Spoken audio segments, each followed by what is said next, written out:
What's going on in America today? Why are we over our heads in debt? Why can't the politicians bring debt under control? Why are so many people, often both parents now, working at low-paying, dead-end jobs and still making do with less? What's the future of the American economy and way of life? Why does the government tell us inflation is low when the buying power of our paychecks is declining at an alarming rate? Only a generation ago, bread was a quarter, and you could get a new car for $19.95. The problem is that since 1864, we've had a debt-based banking system. All our money is based on government debt. We cannot extinguish government debt without extinguishing our money supply. That's why talk of paying off the national debt without reforming our banking system is an impossibility. That's why the solution does not lie in discussing the size of the national debt, rather it lies in reforming our banking system.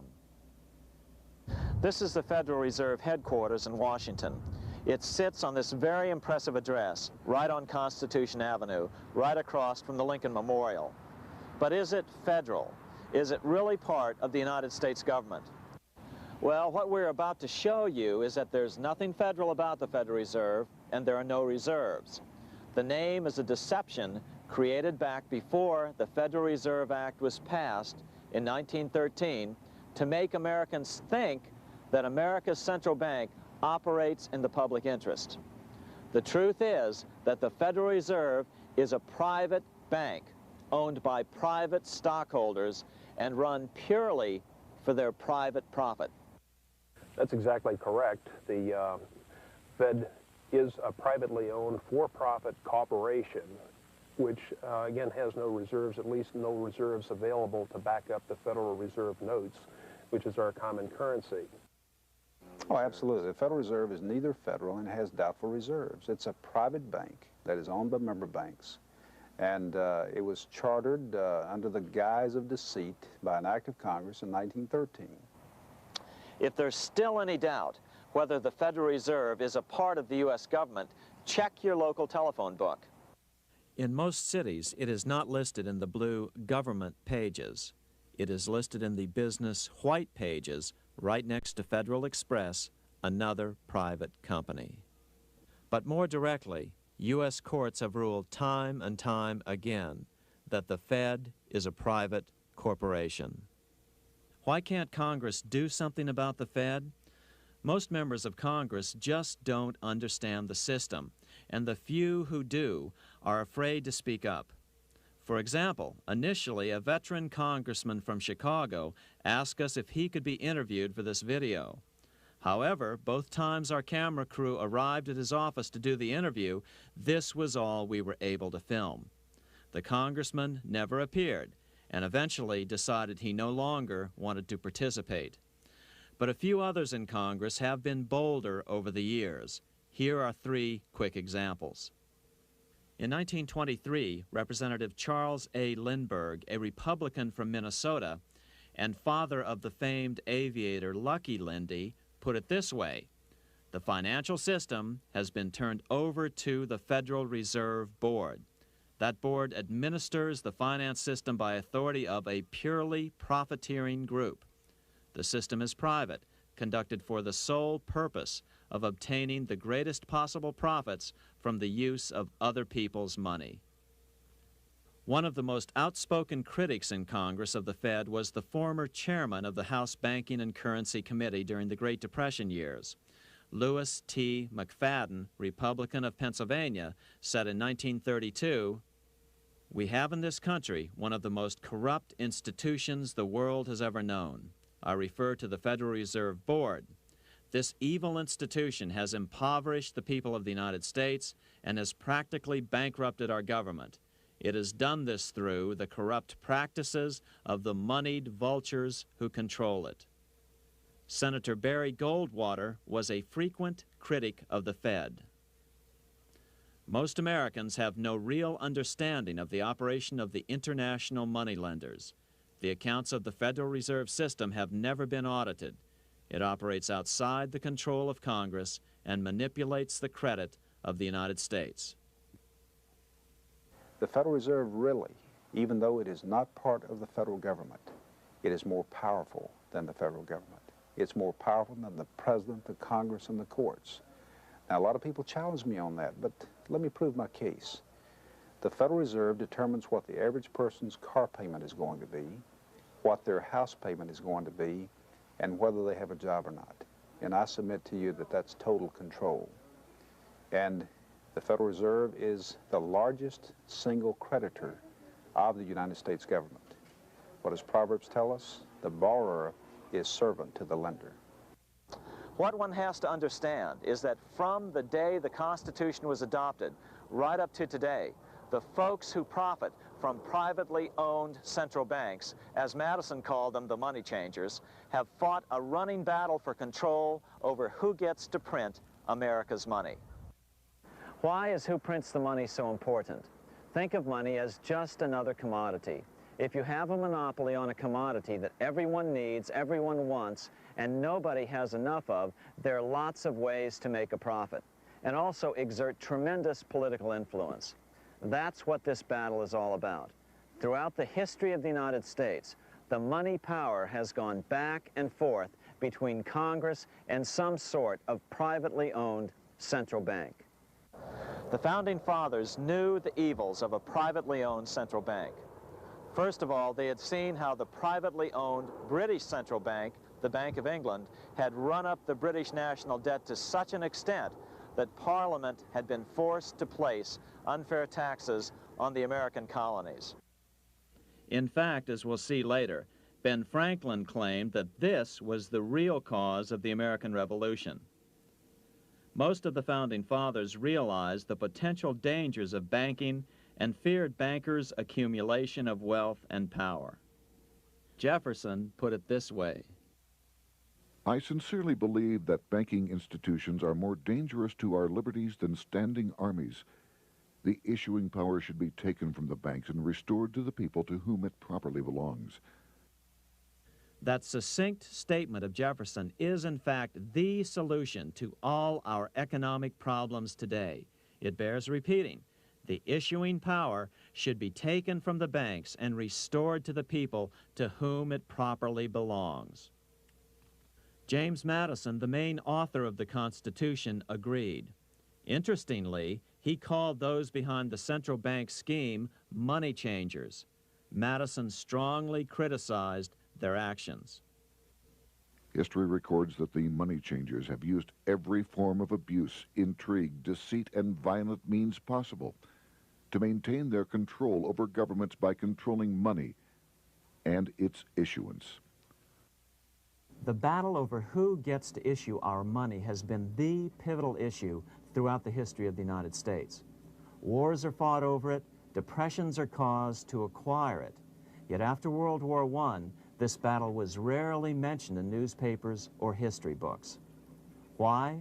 By World War I, the money changers, with their dominant wealth, had seized control of most of the nation's press. Throughout U.S. history, this battle over who gets the power to issue our money has raged. In fact, it's changed hands back and forth 8 times since 1764, yet this fact has virtually vanished from public view for over 3 generations behind a smokescreen emitted by Fed cheerleaders in the media. Until we stop talking about deficits and government spending and start talking about who controls how much money we have, it's all just a big shell game, a complete and utter deception. It won't matter if you pass an ironclad amendment to the Constitution mandating a balanced budget. Our situation is only going to get worse until we root out the cause at its source. What's the solution for our national problem? First of all, education. That's what this video presentation is all about. But secondly, we must act. We must take back the power to issue our own money. Issuing our own money is not a radical solution. I want to stress that. It's the same solution used at different points in U.S. history by men like Benjamin Franklin, Thomas Jefferson, Andrew Jackson, Martin Van Buren, and Abraham Lincoln. So, to sum it up, in 1913, Congress gave an independent central bank, deceptively named the Federal Reserve, a monopoly over issuing America's money. And the debt generated by this quasi-private corporation is what is killing the American economy. Though the Federal Reserve is now the most powerful central bank in the world, it was not the first. So where did this idea come from? To really understand the magnitude of the problem, we have to travel back to Europe. Just who are these money changers James Madison spoke of? In the Bible, 2,000 years ago, Jesus drove the money changers from the temple. It was the only time Jesus used force during his ministry. What were money changers doing in the temple? When Jews came to Jerusalem to pay their temple tax, they could only pay it with a special coin, the half shekel of the sanctuary. This was a half ounce of pure silver about this size. It was the only coin around at that time which was pure silver and of assured weight without the image of a pagan emperor. Therefore, to Jews, the half shekel was the only coin acceptable to God. But these coins were not plentiful. The money changers had cornered the market on them. Then they raised the price, just like any other commodity, to whatever the market would bear. In other words, money changers were making exorbitant profits because they held a virtual monopoly on money. The Jews had to pay whatever they demanded. To Jesus, this totally violated the sanctity of God's house.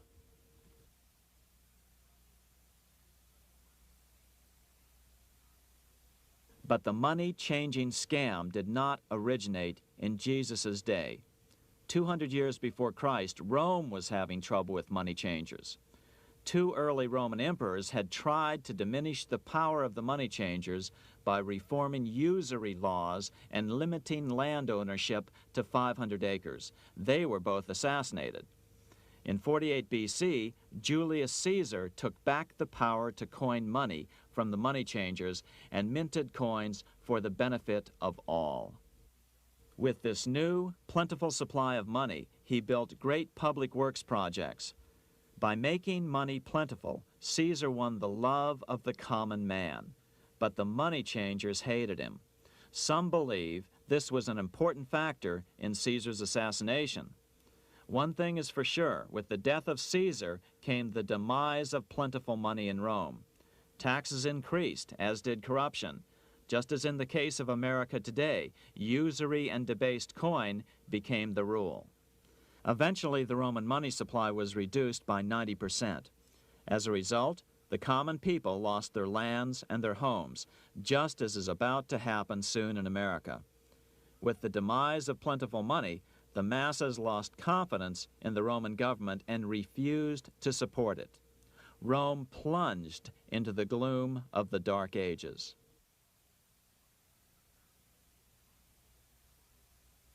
A 1,000 years after the death of Christ, money changers, those who loan out and manipulate the quantity of money, were active in medieval England. In fact, they were so active that acting together, they could manipulate the entire English economy. These were not bankers per se. The money changers generally were the goldsmiths. They were the first bankers because they started keeping other people's gold for safekeeping in their vaults.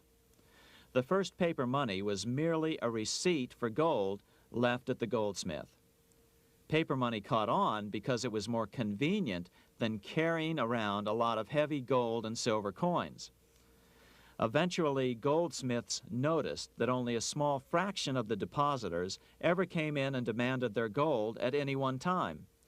Goldsmiths started cheating on the system. They discovered that they could print more money than they had gold, and usually no one would be the wiser. Then they could loan out this extra money and collect interest on it. This was the birth of fractional reserve banking. That is, loaning out many times more money than you have assets on deposit. So, if $1,000 in gold were deposited with them, they could loan out about $10,000 in paper money and draw interest payments on it, and no one would ever discover the deception. By this means, goldsmiths gradually accumulated more and more wealth and used this wealth to accumulate more and more gold. Today, this practice of loaning out more money than there are reserves is known as fractional reserve banking. Every bank in the United States is allowed to loan out at least 10 times more money than they actually have. That's why they get rich on charging, let's say, 8% interest. It's not really 8% per year, which is their income. It's 80%. That's why bank buildings are always the largest in town. But does that mean that all interest or all banking should be illegal? Hardly. In the Middle Ages, canon law, the law of the Catholic Church, forbade charging interest on loans. This concept followed the teachings of Aristotle and St. Thomas Aquinas.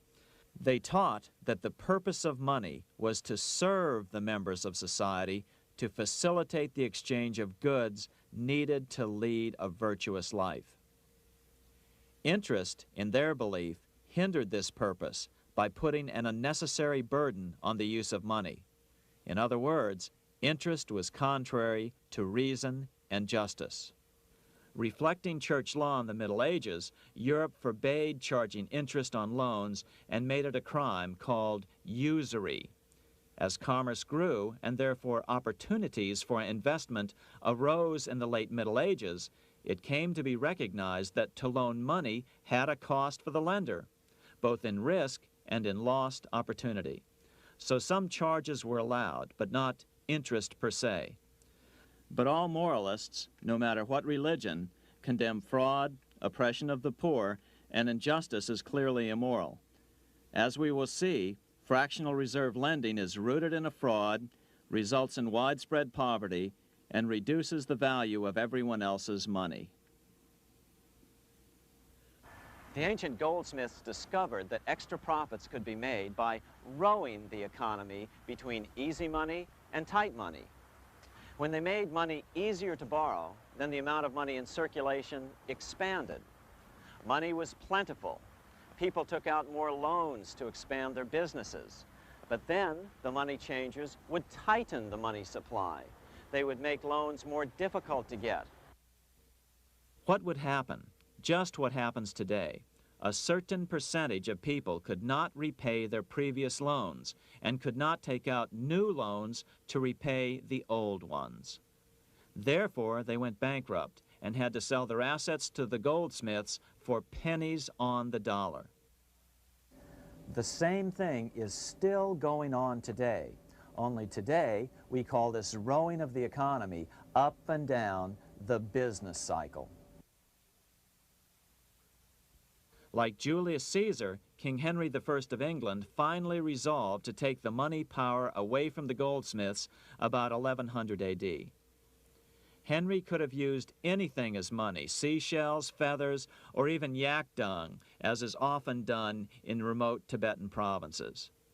But he invented one of the most unusual money systems in history. It was called the tally stick system. Here I have one of the few surviving examples of this form of British money, which lasted 726 years until 1826, a tally stick. The tally system was adopted to avoid the monetary manipulation of the goldsmiths. Tally sticks were money fabricated out of sticks of polished wood. Notches were cut along one edge of the stick to indicate the denominations. Then the stick was split lengthwise through the notches so that both pieces still had a record of the notches.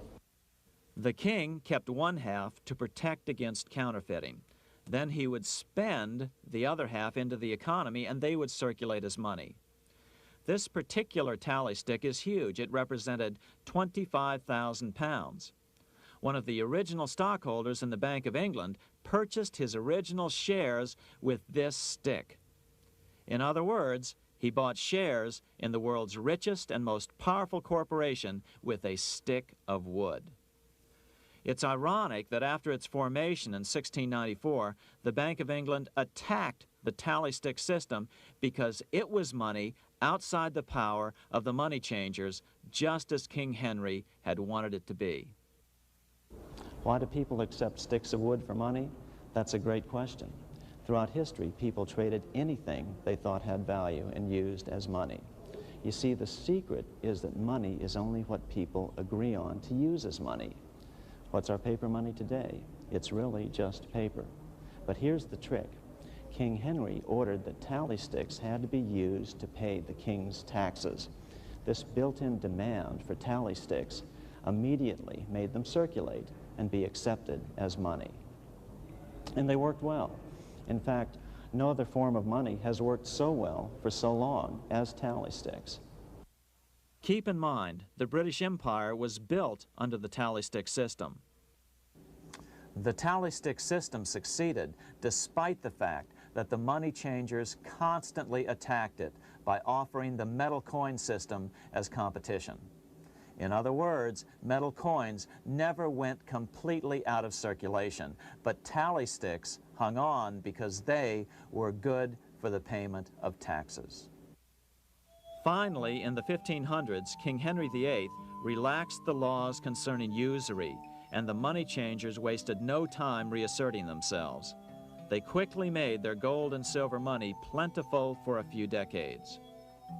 But when Queen Mary took the throne and tightened the usury laws again, the money changers renewed the hoarding of gold and silver coins, forcing the economy to plummet. When Queen Mary's sister, Queen Elizabeth I, took the throne, she was determined to regain control over English money. Her solution was to issue gold and silver coins from the public treasury and take the control over the money supply away from the money changers. Although control over money was not the only cause of the English Revolution in 1642, religious differences fueled the conflict. Monetary policy played a major role. Financed by the money changers, Oliver Cromwell finally overthrew King Charles, purged the Parliament, and put the king to death. The money changers were immediately allowed to consolidate their financial power. The result was that for the next 50 years, the money changers plunged Great Britain into a series of costly wars. They took over a square mile of property in the center of London, known as the City of London. This area today is still known as one of the 3 predominant financial centers of the world. Conflicts with the Stuart kings led the money changers in England to combine with those in the Netherlands to finance the invasion of William of Orange, who overthrew the Stuarts in 1688 and took the English throne.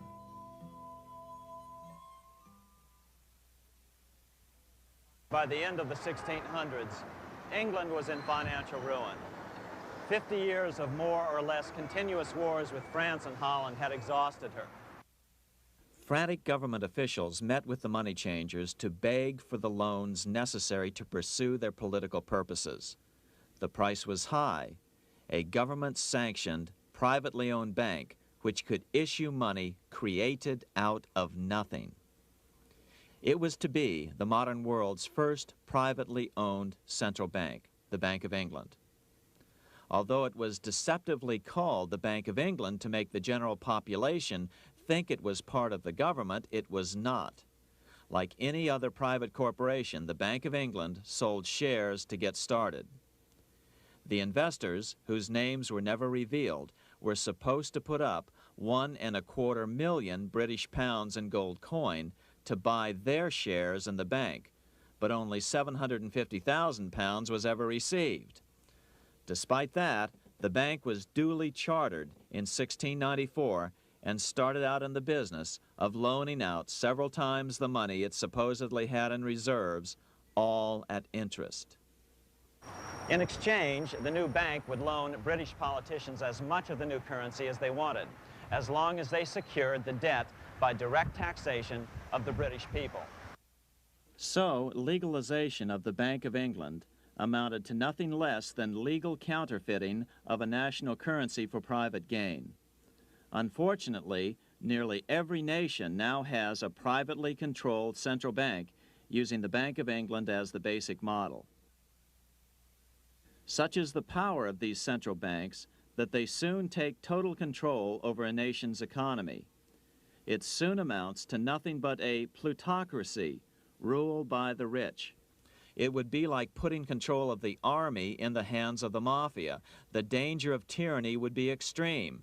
Yes, we need central banks. No, we do not need them in private hands. The central bank scam is really a hidden tax. The nation sells bonds to the central bank to pay for things it does not have the political will to raise taxes to pay for. But the bonds are purchased with money the central bank creates out of nothing. More money in circulation makes your money worth less. The government gets as much money as it needs, and the people pay for it in inflation. The beauty of the plan is that not one person in 1,000 can figure it out because it's usually hidden behind complex-sounding economics gibberish. With the formation of the Bank of England, the nation was soon awash in money. Prices throughout the country doubled. Massive loans were granted for just about any wild scheme. One venture proposed to drain the Red Sea to recover gold supposedly lost when the Egyptian army drowned pursuing Moses and the Israelites. By 1698, government debt grew from the initial £1.25 million to £16 million. Naturally, taxes were increased and then increased again to pay for all of this. With the British money supply firmly in their grip, the British economy began a wild roller coaster series of booms and depressions, exactly the sort of thing a central bank claims it is determined to prevent.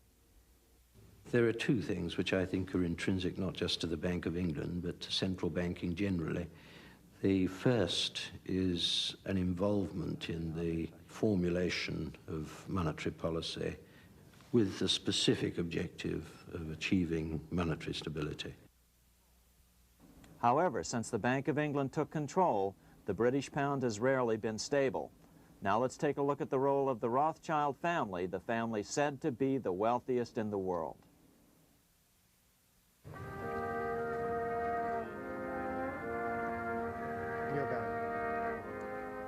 This is Frankfurt, Germany. 50 years after the Bank of England opened its doors, a goldsmith named Amschel Moses Bauer opened a coin shop, a counting house, in 1743. And over the door, he placed a sign depicting a Roman eagle on a red shield. The shop became known as the Red Shield Firm, or in German, Rothschild. When his son, Amschel Meyer Bauer, inherited the business, he decided to change his name to Rothschild. Amschel soon learned that loaning money to governments and kings was more profitable than loaning to private individuals.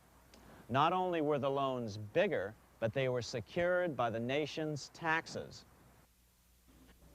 Mayer Rothschild had 5 sons. He trained them all in the skills of money creation, then sent them out to the major capitals of Europe to open branch offices of the family banking business. His first son, Amschel Meyer, stayed in Frankfurt to mind the hometown bank. His second son, Solomon, was sent to Vienna. His third son, Nathan, was clearly the most clever. He was sent to London at age 21 in 1798, 100 years after the founding of the Bank of England. His fourth son, Karl, went to Naples, and his fifth son, Jacob, went to Paris. In 1785, Mayer Amschel moved his entire family to this larger house, a 5-story dwelling he shared with the Schiff family. This house was known as the Green Shield. The Rothschilds and the Schiffs would play a central role in the rest of European financial history and in that of the United States. The Rothschilds broke into dealings with European royalty here at Wilhelmshof, the palace of the wealthiest man in Germany. In fact, the wealthiest monarch in all Europe, Prince William of Hesse-Kassel. At first, the Rothschilds were only helping William speculate in precious coins. But when Napoleon chased Prince William into exile, he sent £550,000, a gigantic sum at that time, to Nathan Rothschild in London with instructions for him to buy consols, British government bonds, also called government stock. But Rothschild used the money for his own purposes.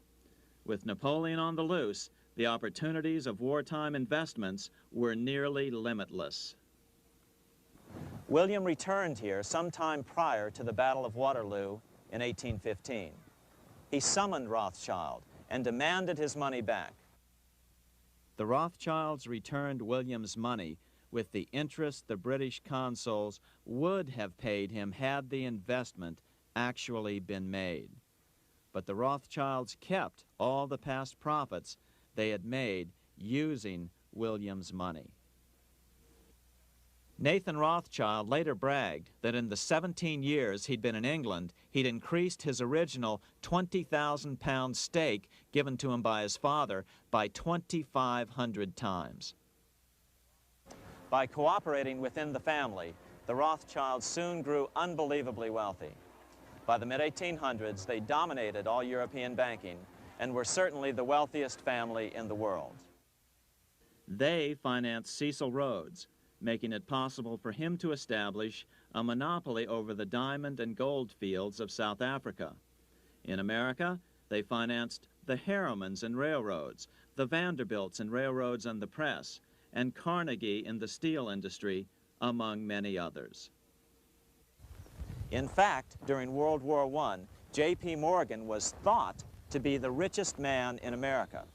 But after his death, it was discovered that he was actually only a lieutenant of the Rothschilds. Once Morgan's will was made public, it was discovered that he owned only 19% of J.P. Morgan companies. By 1850, James Rothschild, the heir of the French branch of the family, was said to be worth 600 million French francs, 150 million more than all the other bankers in France put together. He built this mansion called Ferrier, just east of Paris. Wilhelm I, on seeing it, exclaimed, "Kings couldn't afford this. It could only belong to a Rothschild." Another 19th century French commentator put it this way: "There is but one power in Europe, and that is Rothschild." There is no evidence that their predominant standing in European or world finance has changed. Now let's take a look at the results the Bank of England had produced on the British economy and how that later was the root cause of the American Revolution.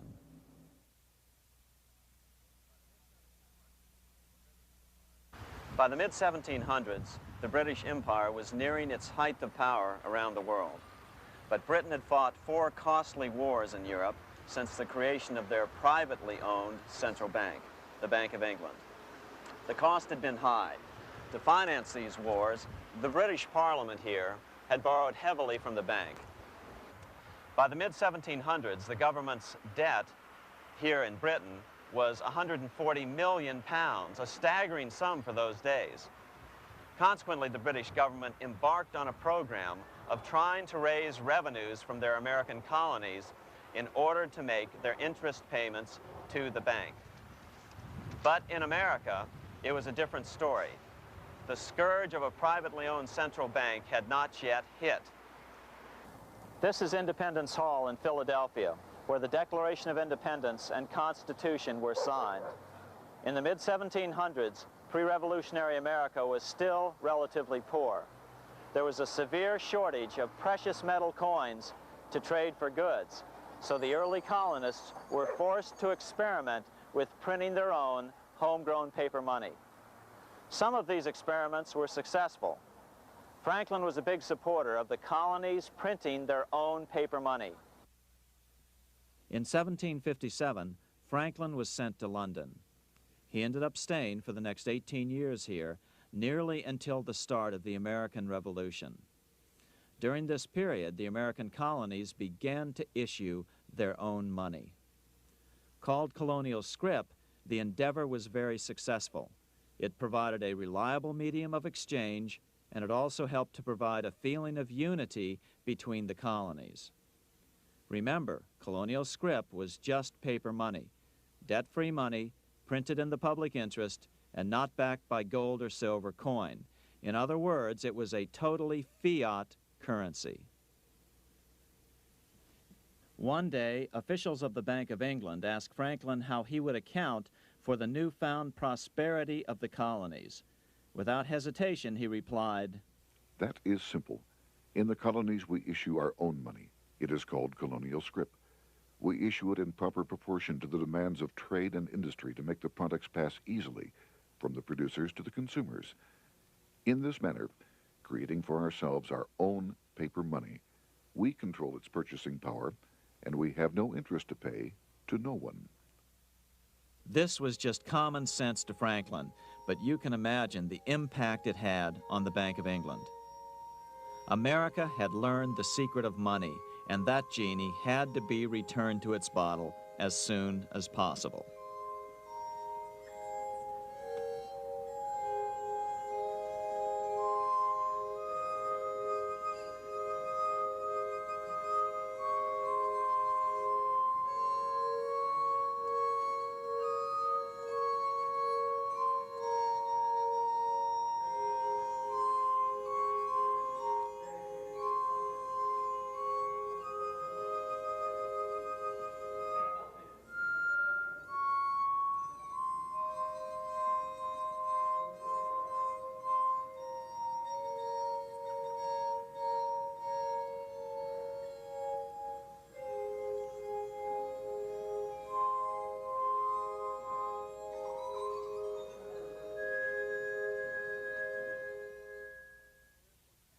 As a result, Parliament hurriedly passed the Currency Act of 1764. This prohibited colonial officials from issuing their own money and ordered them to pay all future taxes in gold or silver coins. In other words, it forced the colonies on a gold or silver standard. For those who still believe that a gold standard is the answer for America's current monetary problems, look what happened to America after that. Writing in his autobiography, Franklin said, "In 1 year, the conditions were so reversed that the era of prosperity ended and a depression set in to such an extent that the streets of the colonies were filled with unemployed." Franklin claims that this was even the basic cause for the American Revolution. As Franklin put it in his autobiography, The colonies would gladly have borne a little tax on tea and other matters had it not been that England took away from the colonies their money, which created unemployment and dissatisfaction. The inability of the colonists to get the power to issue their own money permanently out of the hands of George III and the international bankers was the prime reason for the Revolutionary War. by the time the first shots were fired in Lexington, Massachusetts, on April 19, 1775, the colonies had been drained of gold and silver coin by British taxation. As a result, the Continental government had no choice but to print money to finance the war. At the start of the Revolution, the U.S. money supply stood at $12 million. By the end of the war, it was nearly $500 million. As a result, the currency was virtually worthless. Shoes sold for $5,000 a pair. Colonial scrip had worked because just enough was issued to facilitate trade. As George Washington lamented, a wagon load of money will scarcely purchase a wagon load of provisions. Today, those who support a gold-backed currency point to this period during the Revolution to demonstrate the evils of a fiat currency.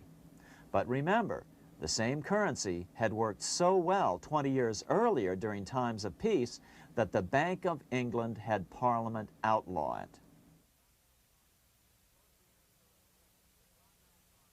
Towards the end of the Revolution, the Continental Congress, meeting here at Independence Hall, grew desperate for money. In 1781, they allowed Robert Morris, their financial superintendent, to open a privately owned central bank. Incidentally, Morris was a wealthy man who had grown wealthier during the Revolution by trading in war materials. Called the Bank of North America, the new bank was closely modeled after the Bank of England. It was allowed to practice fractional reserve banking. That is, it could lend out money it didn't have, then charge interest on it. If you or I were to do that, we would be charged with fraud, a felony. The bank's charter called for private investors to put up $400,000 worth of initial capital. But when Morris was unable to raise the money, he brazenly used his political influence to have gold deposited in the bank, which had been loaned to America by France. He then loaned this money to himself and his friends to reinvest in shares of the bank. And, like the Bank of England, the bank was given a monopoly over the national currency. Soon the dangers became clear. The value of American currency continued to plummet. So, 4 years later, in 1785, the bank's charter was not renewed. The leader of the effort to kill the bank, William Findley of Pennsylvania, explained the problem this way, quote, "This institution, having no principle but that of avarice, will never be varied in its object, to engross all the wealth, power, and influence of the state." The men behind the Bank of North America, Alexander Hamilton, Robert Morris, and the bank's president, Thomas Whiling, did not give up. Only 6 years later, Hamilton, then Secretary of the Treasury, and his mentor, Morris, rammed a new privately owned central bank through the new Congress. Called the first bank of the United States, Thomas Whiling again served as the bank's president. The players were the same, only the name of the bank was changed.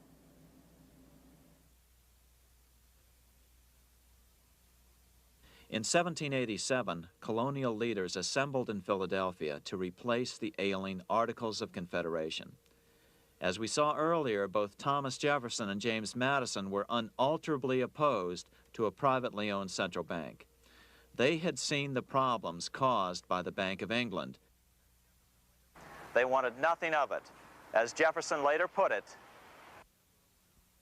"If the American people ever allow private banks to control the issue of their currency, first by inflation, then by deflation, the banks and the corporations which grow up around them will deprive the people of all property until their children wake up homeless on the continent their fathers conquered." During the debate over the future monetary system, another one of the founding fathers, Gouverneur Morris, castigated the motivations of the owners of the Bank of North America. Gouverneur Morris headed the committee that wrote the final draft of the Constitution. Morris knew the motivations of the bank well. Along with his old boss, Robert Morris, Gouverneur Morris and Alexander Hamilton were the ones who had presented the original plan for the Bank of North America to the Continental Congress in the last year of the Revolution. In a letter he wrote to James Madison on July 2nd, 1787, Gouverneur Morris revealed what was really going on. "The rich will strive to establish their dominion and enslave the rest. They always did. They always will. They will have the same effect here as elsewhere if we do not, by the power of government, keep them in their proper spheres." Despite the defection of Gouverneur Morris from the ranks of the bank, Hamilton, Robert Morris, Thomas Whiling, and their European backers were not about to give up. They convinced the bulk of the delegates to the Constitutional Convention to not give Congress the power to issue paper money. Most of the delegates were still reeling from the wild inflation of the paper currency during the Revolution. They had forgotten how well colonial scrip had worked before the war. But the Bank of England had not. The money changers could not stand to have America printing her own money again. So the Constitution is silent on the matter. This grievous defect left the door wide open for the money changers, just as they had planned.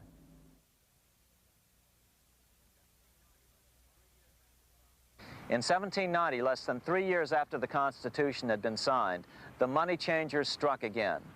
The newly appointed first Secretary of the Treasury, Alexander Hamilton, proposed a bill to the Congress calling for a new, privately owned central bank. Coincidentally, that was the very year that Amschel Rothschild made his pronouncement from his flagship bank in Frankfurt. Let me issue and control a nation's money, and I care not who writes the laws. Alexander Hamilton was a tool of the international bankers, and he wanted to create the U.S. Bank, the BUS, or the Bank of the United States, and did so.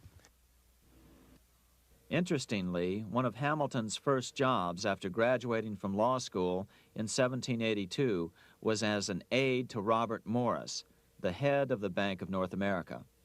In fact, the year before, Hamilton had written Morris a letter saying, "A national debt, if it is not excessive, will be to us a national blessing." A blessing to whom? After a year of intense debate, in 1791, Congress passed the bill and gave it a 20-year charter. The new bank was to be called the First Bank of the United States, or BUS. Here we are in front of the First Bank of the United States in Philadelphia.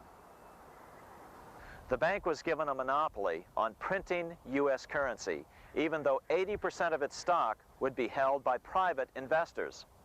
The other 20% would be purchased by the U.S. government. But the reason was not to give the government a piece of the action, it was to provide the capital for the other 80% owners. As with the old Bank of North America and the Bank of England before that, the stockholders never paid the full amount for their shares. The U.S. government put up their initial $2 million in cash. Then the bank, through the old magic of fractional reserve lending, made loans to its charter investors so they could come up with the remaining $8 million of capital needed for this risk-free investment. Like the Bank of England, the name of the Bank of the United States was deliberately chosen to hide the fact that it was privately controlled.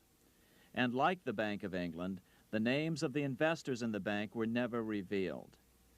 Many years later, it was a common saying that the Rothschilds were the power behind the old Bank of the United States. The bank was sold to Congress as a way to bring stability to the banking system and eliminate inflation. So what happened?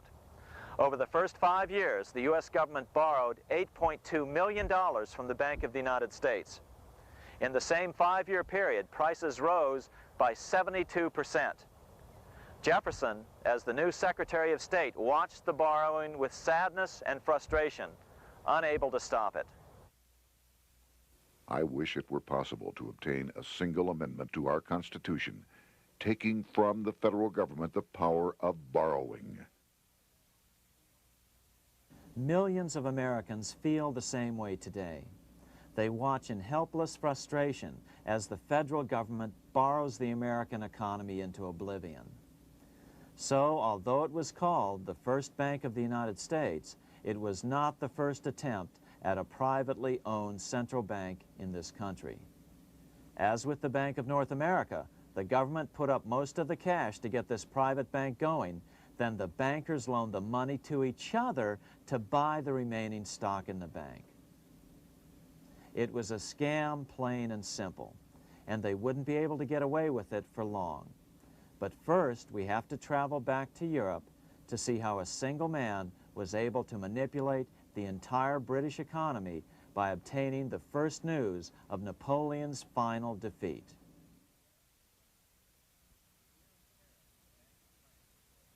Here in Paris, the Bank of France was organized in 1800, just like the Bank of England.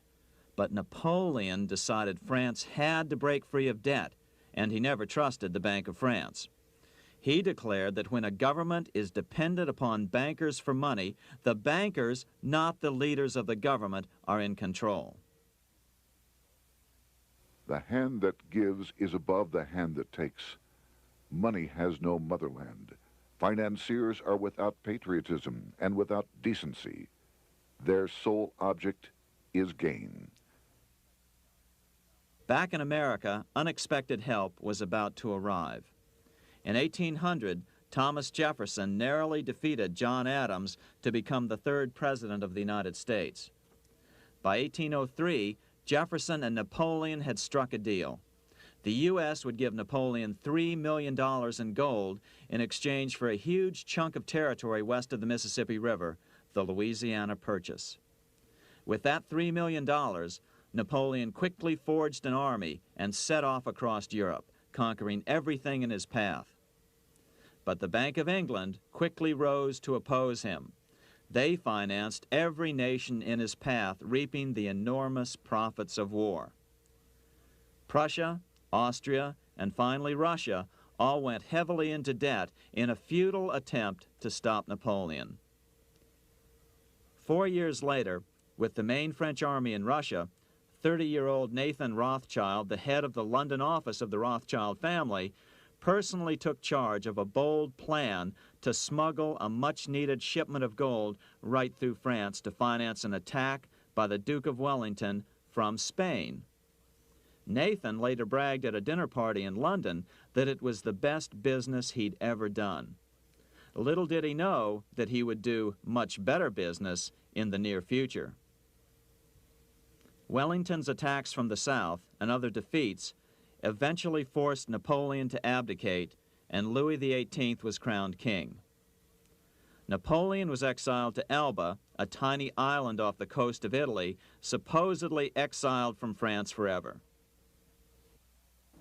While Napoleon was in exile on Elba, temporarily defeated by England with the financial help of the Rothschilds, America was trying to break free of its central bank as well.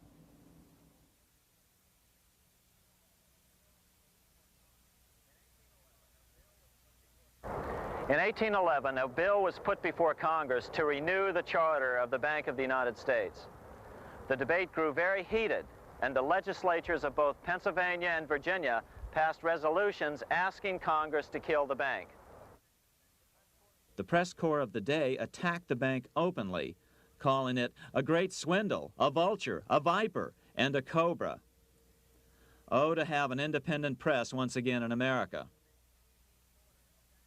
A congressman named P.B. Porter attacked the bank from the floor of Congress, saying if the bank's charter was renewed, Congress, quote, will have planted in the bosom of this Constitution a viper, which one day or another will sting the liberties of this country to the heart, close quote. Prospects didn't look that good for the bank.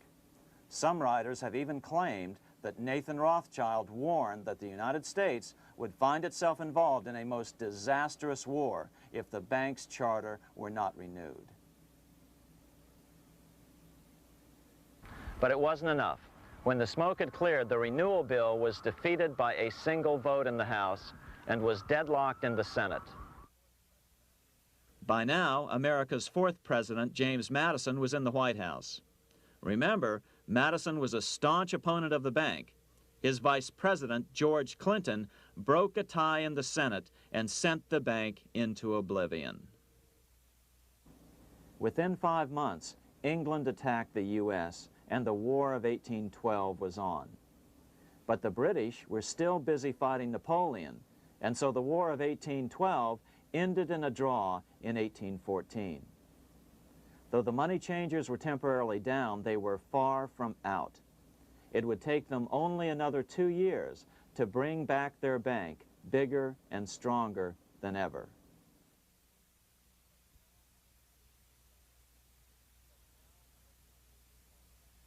But now let's return to Napoleon, because nothing else in history more aptly demonstrates the ingenuity of the Rothschild family than their control of the British stock market after Waterloo. In 1815, a year after the end of the War of 1812 in America, Napoleon escaped his exile and returned to Paris. French troops were sent out to capture him, but such was his charisma that the soldiers rallied around their old leader and hailed him as their emperor once again. In March of 1815, Napoleon equipped an army which Britain's Duke of Wellington defeated less than 90 days later at Waterloo. Some writers claim Napoleon borrowed £5 million from the Bank of England to rearm.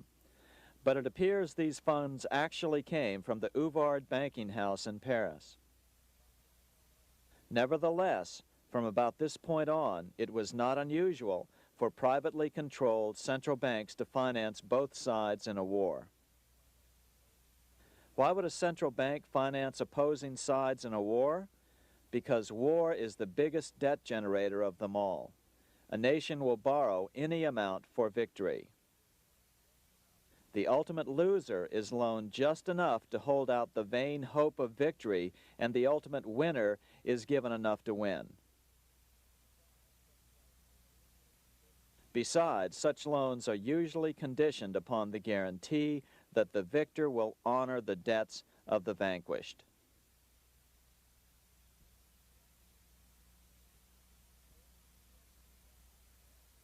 This is the Waterloo battlefield about 200 miles northeast of Paris in what today is Belgium. Here Napoleon suffered his final defeat, but not before thousands of French and Englishmen gave their lives on a steamy summer day in July of 1815. Right over there, on June 18, 1815, 74,000 French troops met 67,000 troops from Britain and other European nations. The outcome was certainly in doubt. In fact, had Napoleon attacked a few hours earlier, he would probably have won the battle. But no matter who won or lost, back in London, Nathan Rothschild planned to use the opportunity to try to seize control over the British stock and bond market and possibly even the Bank of England. Rothschild stationed a trusted agent, a man named Rothworth, on the north side of the battlefield, closer to the English Channel. Once the battle had been decided, Rothworth took off for the Channel. He delivered the news to Nathan Rothschild a full 24 hours before Wellington's own courier. Rothschild hurried to the stock market and took up his usual position in front of an ancient pillar. All eyes were on him. The Rothschilds had a legendary communications network.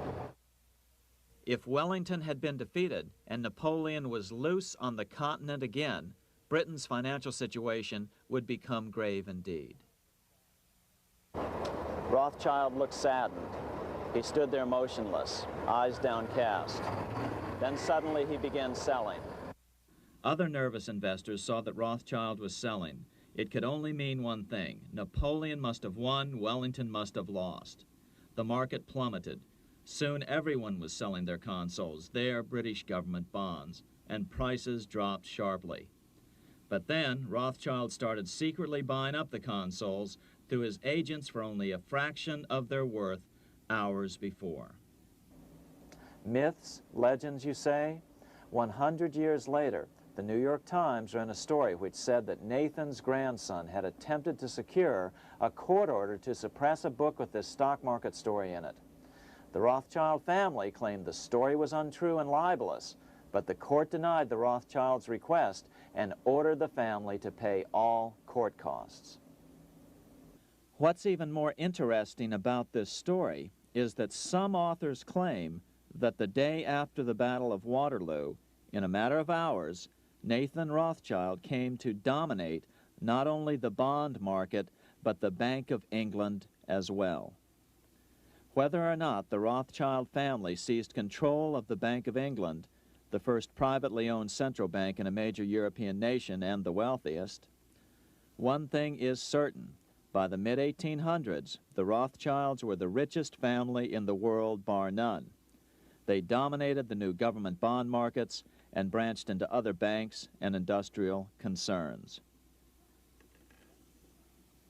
In fact, the rest of the 19th century was known as the Age of the Rothschilds. Despite this overwhelming wealth, the family has generally cultivated an aura of invisibility. Although the family controls scores of industrial, commercial, mining, and tourist corporations, only a handful bear the Rothschild name. By the end of the 19th century, one expert estimated that the Rothschild family controlled half the wealth of the world. Whatever the extent of their vast wealth, it is reasonable to assume that their percentage of the world's wealth has increased since then. But since the turn of the century, the Rothschilds have cultivated the notion that their power has somehow waned even as their wealth increases.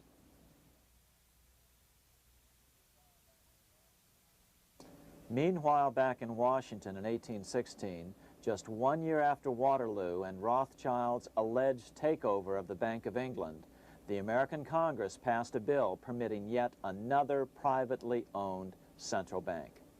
This bank was called the Second Bank of the United States. The new bank's charter was a copy of the previous bank's. The U.S. government would own 20% of the shares of the bank. Of course, the federal share was paid by the Treasury up front into the bank's coffers. Then, through the magic of fractional reserve lending, it was transformed into loans to private investors who then bought the remaining 80% of the shares. Just as before, the primary stockholders remained a secret. But it is known that the largest block of shares, about 1/3 of the total, were sold to foreigners. As one observer put it, it is certainly no exaggeration to say that the Second Bank of the United States was rooted as deeply in Britain as it was in America.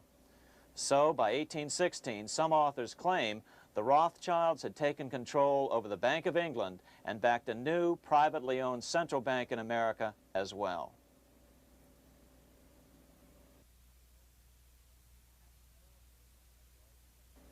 After 12 years of manipulations of the U.S. economy on the part of the Second Bank of the U.S., the American people had had just about enough. Opponents of the bank nominated a dignified senator from Tennessee, Andrew Jackson, the hero of the Battle of New Orleans, to run for president. This is his home, the Hermitage. No one gave Jackson a chance initially. The bank had long ago learned how the political process could be controlled with money. To the surprise and dismay of the money changers, Jackson was swept into office in 1828. Jackson was determined to kill the bank at the first opportunity and wasted no time in trying to do so. But the bank's 20-year charter didn't come up for renewal until 1836, the last year of his second term, if he could survive that long. During his first term, Jackson contented himself with rooting out the bank's many minions from government service. He fired 2,000 of the 11,000 employees of the federal government. In 1832, with his re-election approaching, the bank struck an early blow, hoping Jackson would not want to stir up controversy. They asked Congress to pass a renewal bill 4 years early. Naturally, Congress complied, then sent it to the president for signing. But Jackson weighed in with both feet. Old Hickory, never a coward, vetoed the bill. His veto message is one of the great American documents. It clearly lays out the responsibility of the American government towards its citizens, rich and poor. It is not our own citizens only who are to receive the bounty of our government. More than 8 million of the stock of this bank are held by foreigners. Is there no danger to our liberty and independence in a bank that in its nature has so little to bind it to our country? Controlling our currency, receiving our public monies, and holding thousands of our citizens' independence would be more formidable and dangerous than a military power of the enemy.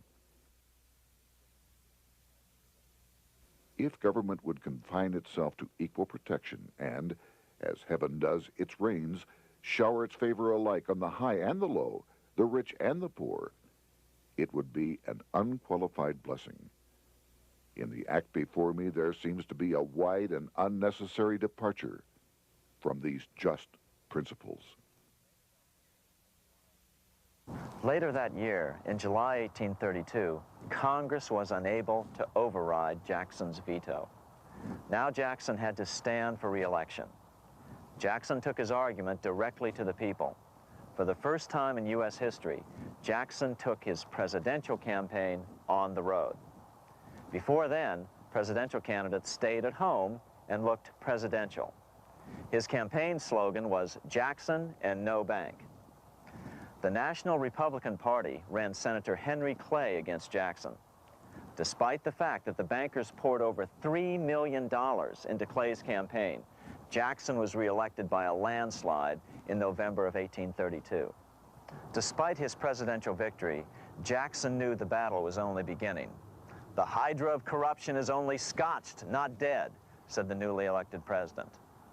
Jackson ordered his new Secretary of Treasury, Lewis McLean, to start removing the government's deposits from the second bank and start placing them in state banks.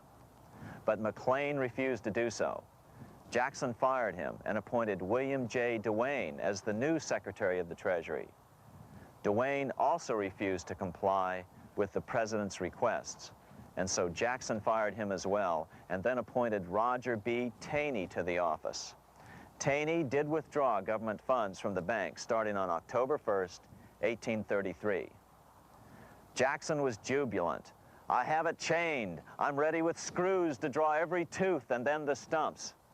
But the bank was not yet done fighting. Its head, Nicholas Biddle, used his influence to get the Senate to reject Taney's nomination. Then, in a rare show of arrogance, Biddle threatened to cause a depression if the bank was not rechartered. This worthy president thinks that because he has scalped Indians and imprisoned judges, he is to have his way with the bank. He is mistaken. Next, in an unbelievable fit of honesty for a central banker, Biddle admitted that the bank was going to make money scarce to force Congress to restore the bank. Nothing but widespread suffering will produce any effect on Congress. Our only safety is in pursuing a steady course of firm restriction, and I have no doubt that such a course will ultimately lead to restoration of the currency and the recharter of the bank. What a stunning revelation. Here was the pure truth, revealed with shocking clarity. Biddle intended to use the money contraction power of the bank to cause a massive depression until America gave in. Unfortunately, this has happened time and time again throughout U.S. history and is about to happen again in today's world. Nicholas Biddle made good on his threat. The bank sharply contracted the money supply by calling in old loans and refusing to extend new ones. A financial panic ensued, followed by a deep depression. Naturally, Biddle blamed Jackson for the crash, saying that it was caused by the withdrawal of federal funds from the bank.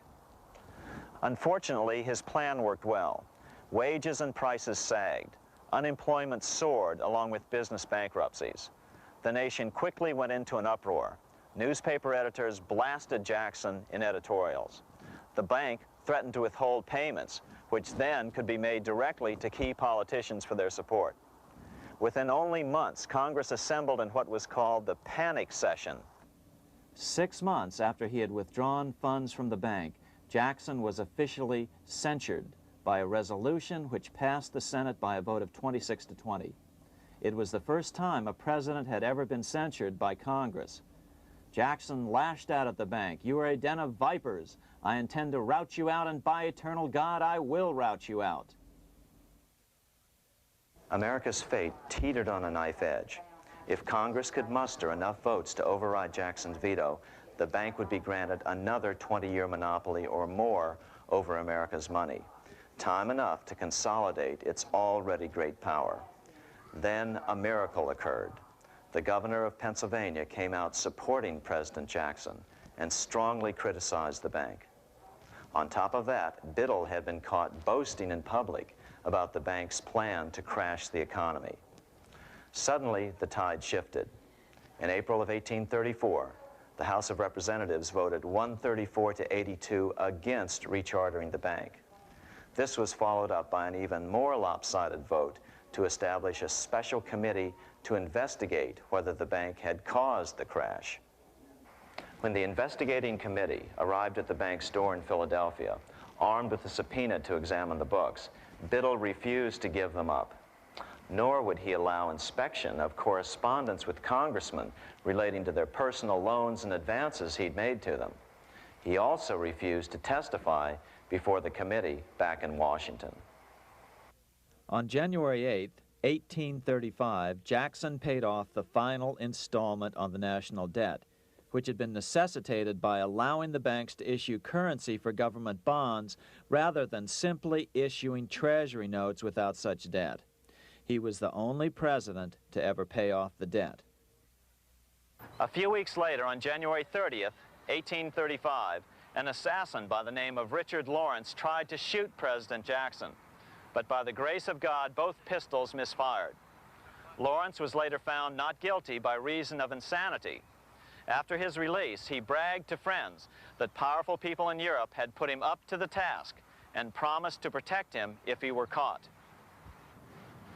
The following year, when its charter ran out, the Second Bank of the United States ceased functioning as the nation's central bank. Biddle was later arrested and charged with fraud. He was tried and acquitted, but died shortly thereafter while still tied up in civil suits. After his second term as president, Jackson retired here to the Hermitage outside of Nashville to live out his life. He is still remembered here for his determination to kill the bank. In fact, he killed it so well that it took the money changers 77 years to undo the damage. When asked what his most important accomplishment had been, Jackson replied, "I killed the bank." Unfortunately, even Jackson failed to grasp the entire picture and its root cause. Although Jackson had killed the central bank, the most insidious weapon of the money changers, fractional reserve banking, remained in use by the numerous state-chartered banks. This fueled economic instability in the years before the Civil War. Still, the central bankers were out, and as a result, America thrived as it expanded westward. During this time, the principal money changers struggled to regain their lost centralized power, but to no avail. Then, finally, they reverted to the old central bankers' formula: war to create debt and dependency. If they couldn't get their central bank any other way, America could be brought to its knees by plunging it into a civil war, just as they had done in 1812 after the first Bank of the United States was not rechartered. 1 month after the inauguration of Abraham Lincoln, the first shots of the American Civil War were fired here at Fort Sumter, South Carolina, on April 12, 1861. Certainly slavery was a cause for the Civil War, but not the primary cause. Lincoln knew that the economy of the South depended upon slavery, and so before the Civil War, he had no intention of eliminating it. Lincoln had put it this way in his inaugural address only 1 month earlier. I have no purpose, directly or indirectly, to interfere with the institution of slavery in the states where it now exists. I believe I have no lawful right to do so, and I have no inclination to do so. Even after the first shots were fired here at Fort Sumter, Lincoln continued to insist that the Civil War was not about the issue of slavery.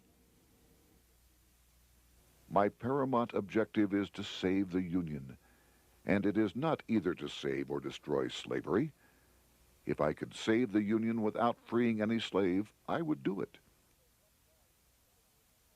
So what was the Civil War all about?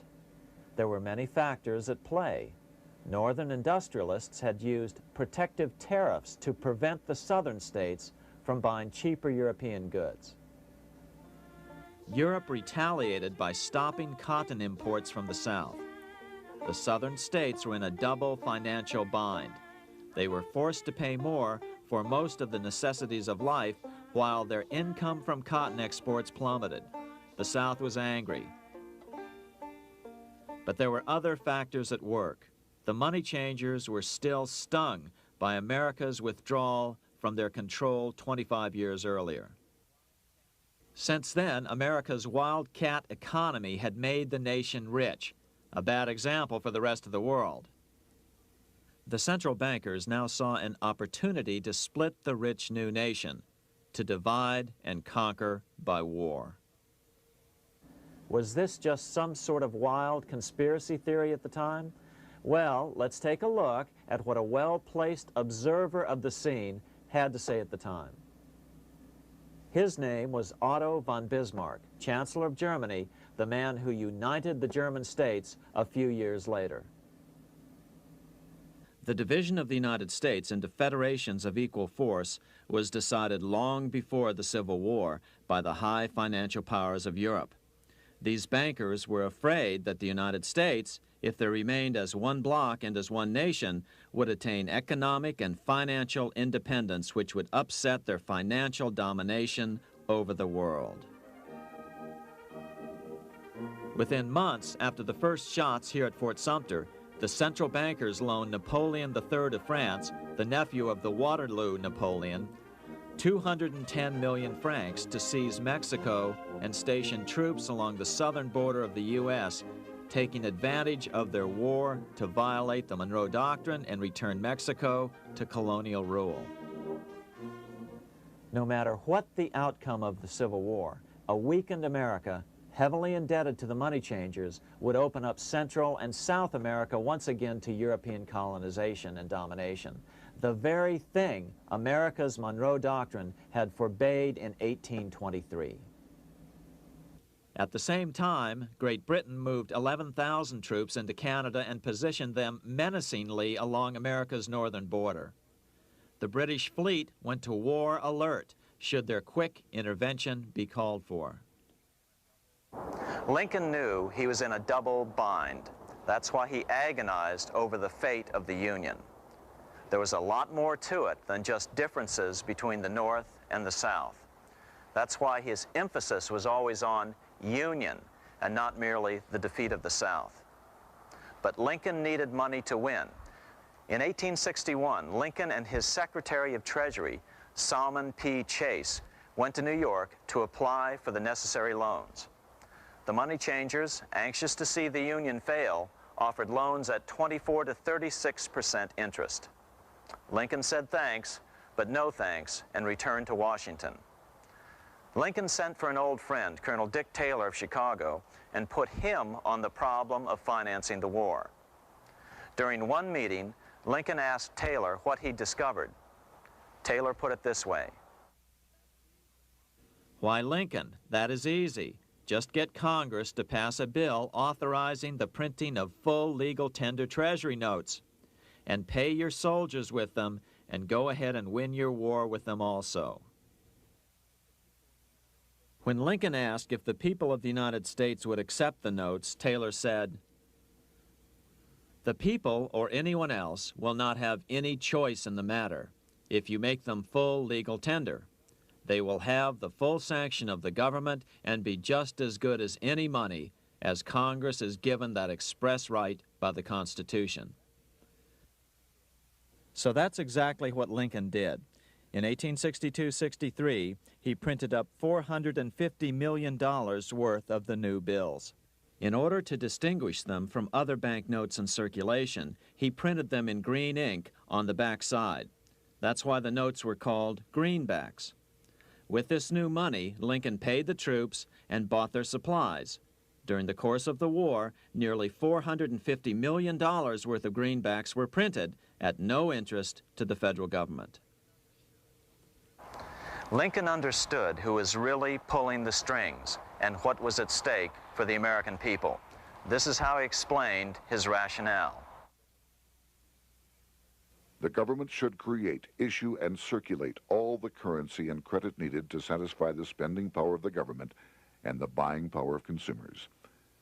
The privilege of creating and issuing money is not only the supreme prerogative of government, but it is the government's greatest creative opportunity.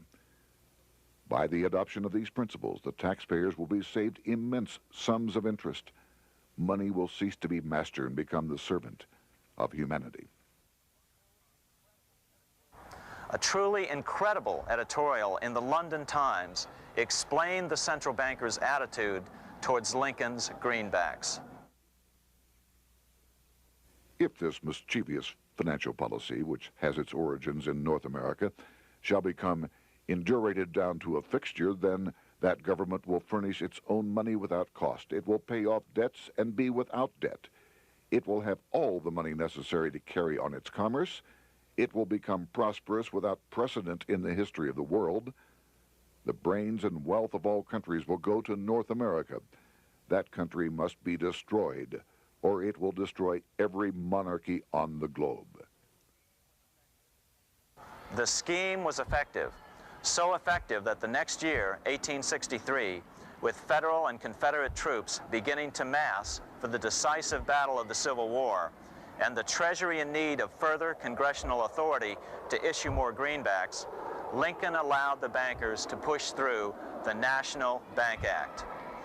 These new national banks would operate under a virtual tax-free status and collectively had the exclusive monopoly power to create the new form of money, banknotes. Though greenbacks continued to circulate, their numbers were not increased. But most importantly, from this point on, the entire U.S. money supply would be created out of debt by bankers buying U.S. government bonds and issuing them for reserves for banknotes. As historian John Kenneth Galbraith explained it, in numerous years following the war, the federal government ran a heavy surplus. It could not, however, pay off its debt, retire its securities, because to do so meant there would be no bonds to back the national banknotes. To pay off the debt was to destroy the money supply. Later in 1863, Lincoln got some unexpected help from Tsar Alexander II of Russia. The Tsar, like Bismarck in Germany, knew what the international money changers were up to and had steadfastly refused to let them set up a central bank in Russia. If America survived and was able to remain out of their clutches, the Tsar's position would remain secure. If the bankers were successful at dividing America and giving the pieces back to Great Britain and France, both nations under control of their central banks, eventually they would threaten Russia again. So the Tsar gave orders that if either England or France actively intervened and gave aid to the South, Russia would consider such action as a declaration of war. He did the same with part of his Pacific Fleet and sent them to port in San Francisco. Lincoln was reelected the next year, 1864. Had he lived, he would surely have killed the national bank's money monopoly extracted from him during the war.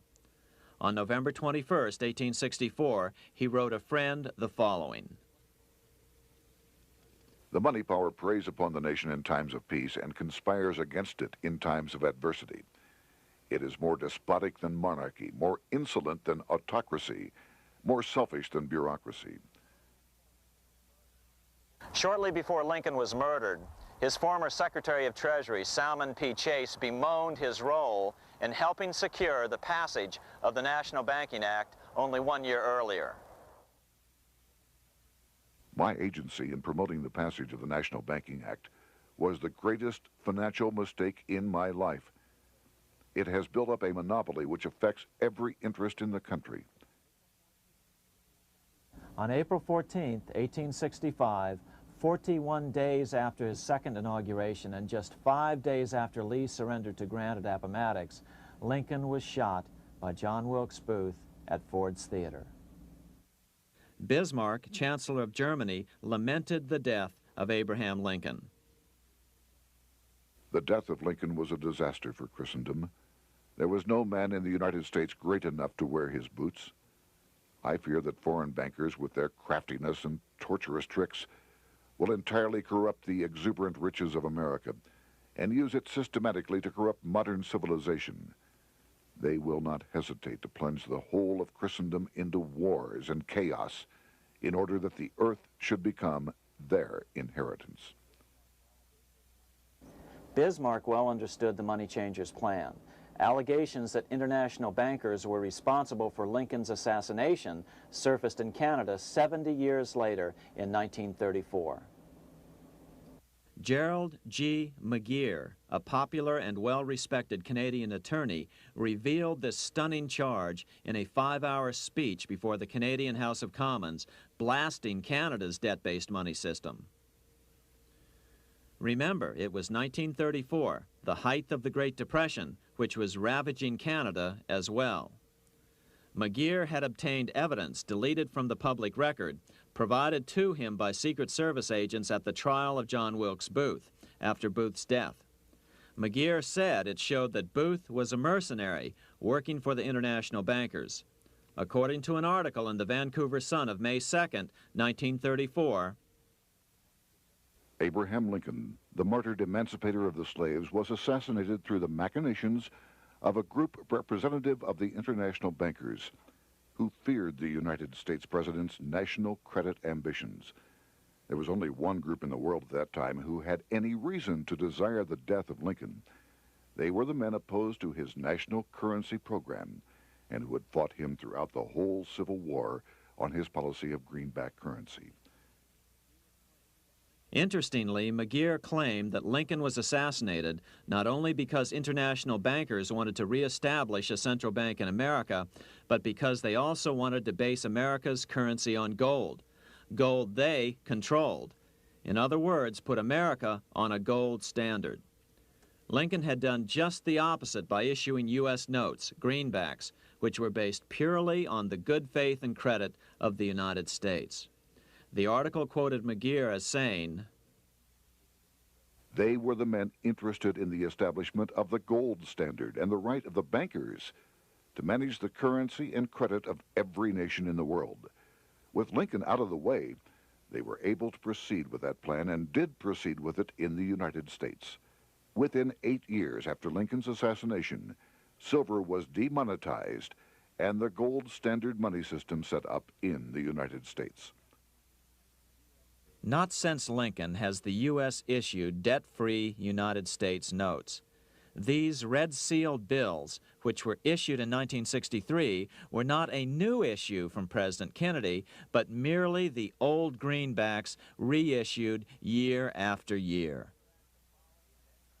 In another act of folly and ignorance, the 1994 Regal Act actually authorized the replacement of Lincoln's greenbacks with debt-based notes. In other words, greenbacks were in circulation in the United States until 1994. Why was silver bad for the bankers and gold good? Simple. Because silver was plentiful in the United States. It was very hard to control. Gold was, and always has been, scarce. Throughout history, it has been relatively easy to monopolize gold, but silver has historically been 15 times more plentiful. With Lincoln out of the way, the money changers' next objective was to gain complete control over America's money. This was no easy task. With the opening of the American West, silver had been discovered in huge quantities. On top of that, Lincoln's greenbacks were generally popular. Despite the European central bankers' deliberate attacks on greenbacks, they continued to circulate in the United States, in fact, until a few years ago. According to historian W. Cleon Skousen, right after the Civil War, there was considerable talk about reviving Lincoln's brief experiment with the constitutional monetary system. Had not the European Money Trust intervened, it would have no doubt become an established institution. It is clear that the concept of America printing her own debt-free money sent shockwaves throughout the European central banking elite. They watched with horror as Americans clamored for more greenbacks. They may have killed Lincoln, but support for his monetary ideas grew. On April 12, 1866, nearly 1 year to the day of Lincoln's assassination, Congress went to work at the bidding of the European central banking interests. It passed the Contraction Act, authorizing the Secretary of the Treasury to begin to retire some of the greenbacks in circulation and thereby contract the money supply. Authors Theodore R. Thorin and Richard F. Warner explained the results of the money contraction in their classic book on the subject, The Truth in Money Book. The hard times which occurred after the Civil War could have been avoided if the greenback legislation had continued as President Lincoln had intended. Instead, there were a series of money panics, what we call recessions, which put pressure on Congress to enact legislation to place the banking system under centralized control. Eventually, the Federal Reserve Act was passed on December 23, 1913. In other words, the money changers wanted two things: the reinstitution of a central bank under their exclusive control, and two, an American currency backed by gold. Their strategy was twofold. First of all, cause a series of panics to try to convince the American people that only centralized control of the money supply could provide economic stability. And secondly, remove so much money from the system that most Americans would be so desperately poor that they either wouldn't care or would be too weak to oppose the bankers. In 1866, there was $1.8 billion in currency in circulation in the United States, about $50.46 per capita. In 1867 alone, $500 million, $500 million, was removed from the U.S. money supply.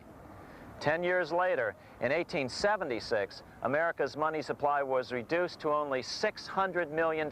In other words, 2/3 of America's money had been called in by the bankers. Only $14.60 per capita remained in circulation. 10 years later, the money supply had been reduced to only $400 million, even though the population had boomed.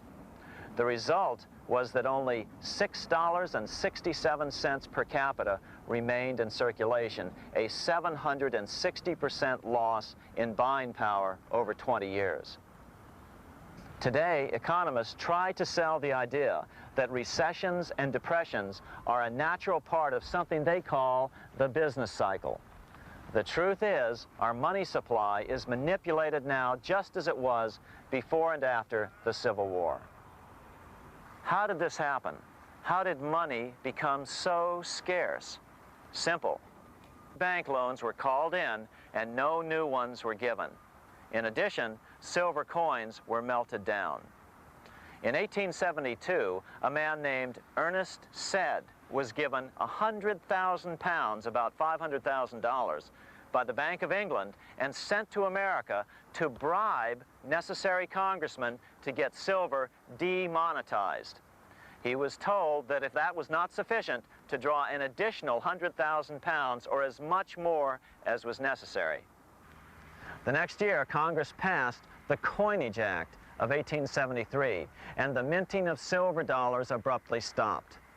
In fact, Representative Samuel Hooper, who introduced the bill in the House, acknowledged that Mr. Sed actually drafted the legislation. But it gets even worse than that. In 1874, Sed himself admitted who was behind the scheme. I went to America in the winter of 1872-73, authorized to secure, if I could, the passage of a bill demonetizing silver. It was in the interest of those I represented, the governors of the Bank of England, to have it done.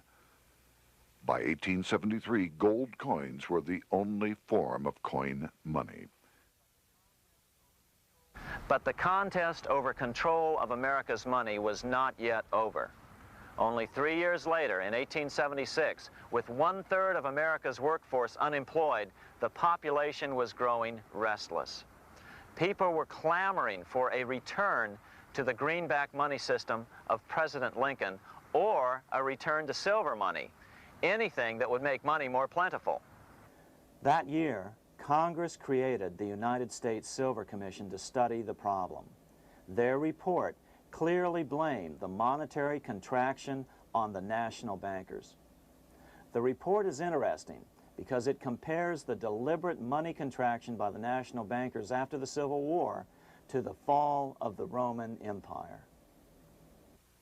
The disaster of the Dark Ages was caused by decreasing money and falling prices. Without money, civilization could not have had a beginning, and with a diminishing supply, it must languish, and unless relieved, finally perish.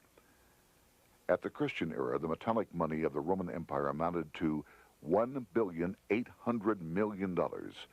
By the end of the 15th century, it had shrunk to less than $200 million.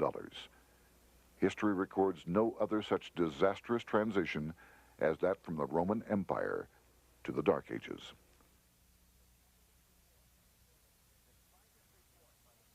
Despite this report by the Silver Commission, Congress took no action. The next year, 1877, riots broke out from Pittsburgh to Chicago. The torches of starving vandals lit up the sky. The bankers huddled to decide what to do. They decided to hang on. Now that they were back in control to a certain extent, they were not about to give it up. At the meeting of the American Bankers Association that year, they urged their membership to do everything in their power to put down the notion of a return to greenbacks. The ABA Secretary, James Buell, authored a letter to the members which blatantly called on the banks to subvert not only Congress, but the press. It is advisable to do all in your power to sustain such prominent daily and weekly newspapers, especially the agricultural and religious press, as will oppose the greenback issue of paper money, and that you will also withhold patronage from all applicants who are not willing to oppose the government issue of money. To repeal the act creating banknotes or to restore to circulation the government issue of money will be to provide the people with money and will therefore seriously affect our individual profits as bankers and lenders. See your congressman at once and engage him to support our interest that we may control legislation. As political pressure mounted in Congress for change, the press tried to turn the American people away from the truth. The New York Tribune put it this way on January 10th, 1878.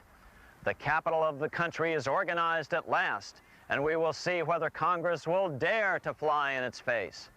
But it didn't work entirely. On February 28, 1878, Congress passed the Sherman Law, allowing the minting of a limited number of silver dollars, ending the 5-year hiatus. This did not end gold backing of the currency, however, nor did it completely free silver.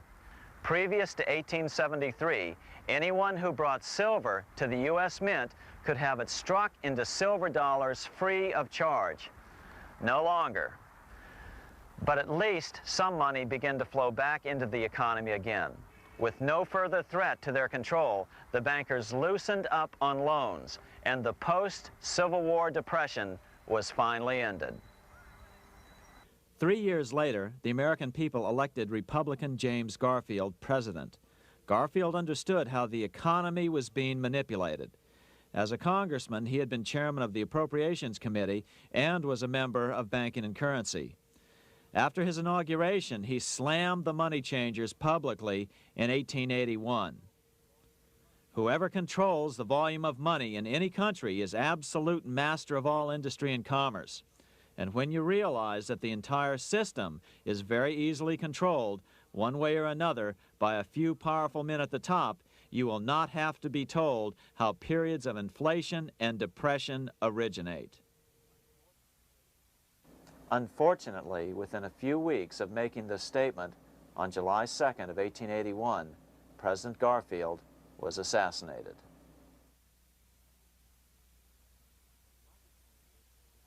The money changers were gathering strength fast. They began a periodic fleecing of the flock, as they called it, by creating economic booms followed by further depressions so they could buy up thousands of homes and farms for pennies on the dollar. In 1891, the money changers prepared to take the American economy down again, and their methods and motives were laid out with shocking clarity in a memo sent out by the American Bankers Association, the ABA, an organization in which most bankers were members.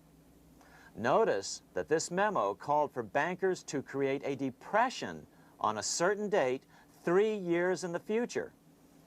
According to the congressional record, here's how it read in part.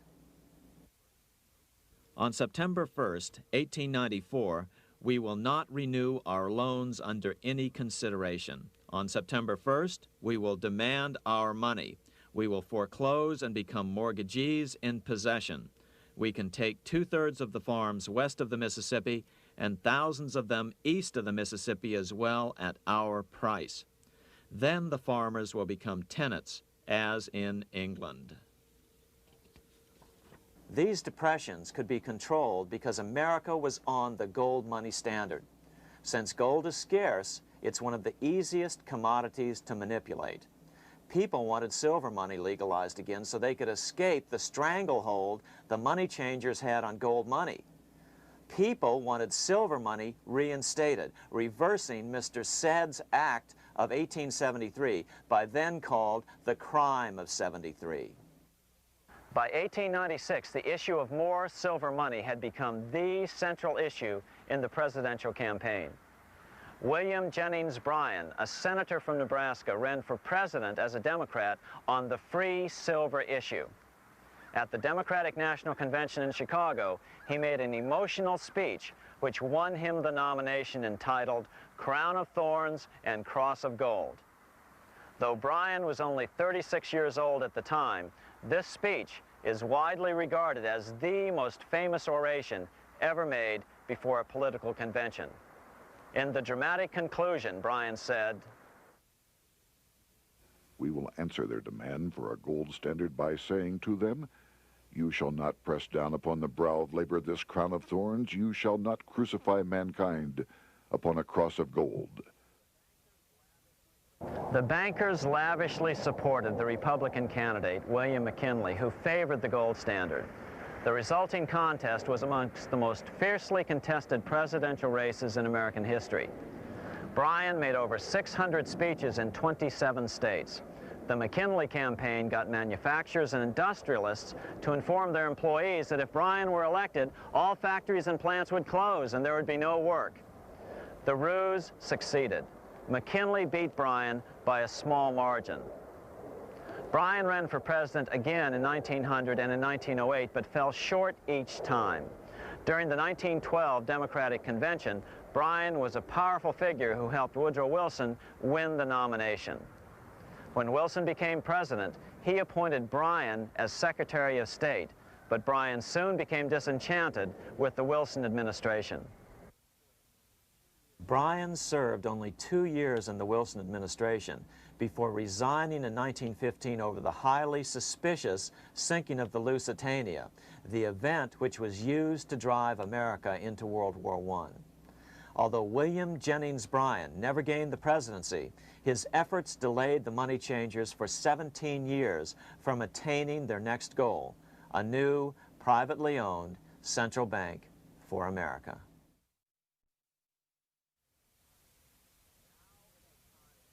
Now it was time for the money changers to get back to the business of a new private central bank for America. During the early 1900s, men like J.P. Morgan led the charge.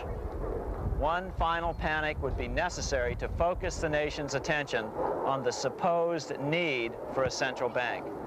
The rationale was that only a central bank can prevent bank failures. Morgan was clearly the most powerful banker in America and a suspected agent for the Rothschilds. Morgan had helped finance John D. Rockefeller's Standard Oil empire. He had also helped finance the monopolies of Edward Harriman in railroads, of Andrew Carnegie in steel, and of others in numerous industries. But on top of that, J.P. Morgan's father, Junius Morgan, had been America's financial agent to the British. After his father's death, J.P. Morgan took on a British partner, Edward Grenfell, a longtime director of the Bank of England. In fact, upon Morgan's death, his estate contained only a few $1 million. The bulk of the securities most people thought he owned were, in fact, owned by others. In 1902, President Theodore Roosevelt allegedly went after Morgan and his friends by using the Sherman Antitrust Act to try to break up their industrial monopolies. Actually, Roosevelt did very little to interfere in the growing monopolization of American industry by the bankers and their surrogates. For example, Roosevelt supposedly broke up the Standard Oil monopoly, But it wasn't really broken at all. It was merely divided into 7 corporations, all still controlled by the Rockefellers. The public was aware of this thanks to political cartoonists like Thomas Nast, who referred to the bankers as the money trust. By 1907, the year after Teddy Roosevelt's re-election, Morgan decided it was time to try for a central bank again. Using their combined financial muscle, Morgan and his friends were secretly able to crash the stock market. Thousands of small banks were vastly overextended. Some had reserves of less than 1% thanks to the fractional reserve principle. Within days, bank runs were commonplace across the nation. Now Morgan stepped into the public arena and offered to prop up the faltering American economy by supporting failing banks with money he manufactured out of nothing. It was an outrageous proposal, far worse than even fractional reserve banking, but Congress let him do it. Morgan manufactured $200 million worth of this completely reserveless private money and bought things with it, paid for services with it, and sent some of it to his branch banks to lend out at interest. His plan worked. Soon, the public regained confidence in money in general and quit hoarding their currency. But as a result, banking power was further consolidated into the hands of a few large banks. By 1908, the panic was over, and Morgan was hailed as a hero by the president of Princeton University, a man by the name of Woodrow Wilson. All this trouble could be averted if we appointed a committee of 6 or 7 public-spirited men like J.P. Morgan to handle the affairs of our country. Economics textbooks would later explain that the creation of the Federal Reserve System was the direct result of the panic of 1907. Quote, "With its alarming epidemic of bank failures, the country was fed up once and for all with the anarchy of unstable private banking," close quote. But Minnesota Congressman Charles A. Lindbergh Sr., the father of the famous aviator Lucky Lindy, later explained that the panic of 1907 was really just a scam.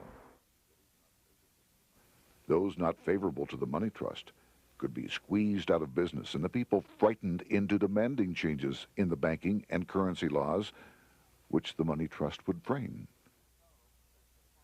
So, since the passage of the National Bank Act of 1863, the money changers had been able to create a series of booms and busts. The purpose was not only to fleece the American public of their property, but to later claim that the banking system was basically so unstable that it had to be consolidated into a central bank once again.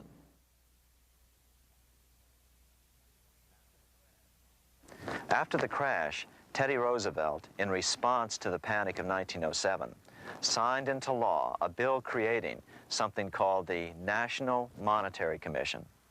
The commission was to study the banking problem and make recommendations to Congress. Of course, the commission was packed with Morgan's friends and cronies. The chairman was a man named Senator Nelson Aldrich from Rhode Island. Aldrich represented the Newport, Rhode Island homes of America's richest banking families. His daughter married John D. Rockefeller Jr., and together they had 5 sons: John, Nelson, who would become vice president in 1974, Lawrence, Winthrop, and David, the head of the Council on Foreign Relations and former chairman of Chase Manhattan Bank. As soon as the National Monetary Commission was set up, Senator Aldrich immediately embarked on a 2-year tour of Europe, where he consulted at length with the private central bankers in England, France, and Germany. The total cost of his trip alone to the taxpayers was $300,000, an astronomical sum in those days. Shortly after his return, on the evening of November 22, 1910, some of the wealthiest and most powerful men in America boarded Senator Aldrich's private rail car and in the strictest secrecy journeyed to this place, Jekyll Island, off the coast of Georgia. With the group came Paul Warburg. Warburg had been given a $500,000 per year salary to lobby for the passage of a privately owned central bank in America by the investment firm Kuhn, Loeb and Company. Warburg's partner in this firm was a man named Jacob Schiff, the grandson of the man who shared the Greenshield house with the Rothschild family in Frankfurt. Schiff, as we'll find out later, was in the process of spending $20 million to finance the overthrow of the Tsar in Russia. These three European banking families, the Rothschilds, the Warburgs, and the Schiffs, were interconnected by marriage down through the years, just as their American banking counterparts, the Morgans, Rockefellers, and Aldriches were.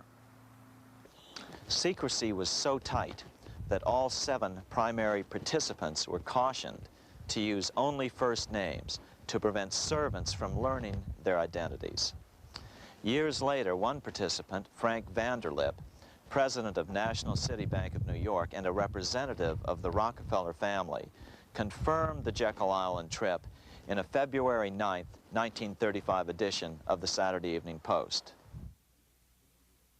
I was as secretive, indeed as furtive as any conspirator. Discovery, we knew, simply must not happen, or else all our time and effort would be wasted. If it were to be exposed that our particular group had got together and written a banking bill, that bill would have no chance whatever of passage by Congress.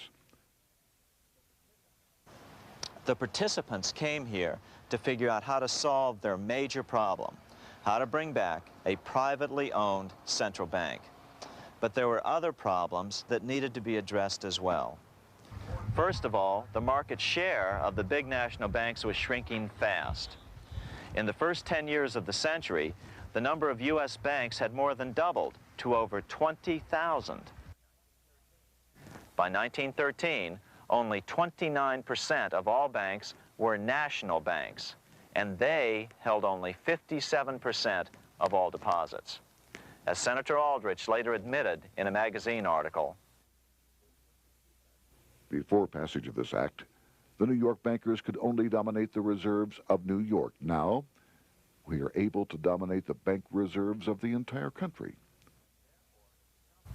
Therefore, something had to be done to bring these new banks under their control. As John D. Rockefeller put it, quote, "Competition is sin," close quote. Secondly, the nation's economy was so strong that corporations were starting to finance their expansions out of profits instead of taking out huge loans from large banks. In the first 10 years of the new century, 70% of corporate funding came from profits. In other words, American industry was becoming independent of the money changers, and that trend had to be stopped. All the participants knew that these problems could be hammered out into a workable solution. But perhaps their biggest problem was a public relations problem, the name of the new bank. That discussion took place right here in this room, one of the many conference rooms in this sprawling hotel, today known as the Jekyll Island Club Hotel. Aldrich believed that the word bank should not even appear in the name. Warburg wanted to call the legislation the National Reserve Bill or the Federal Reserve Bill. The idea here was to give the impression that the purpose of the new central bank was to stop bank runs, but also to conceal its monopoly character.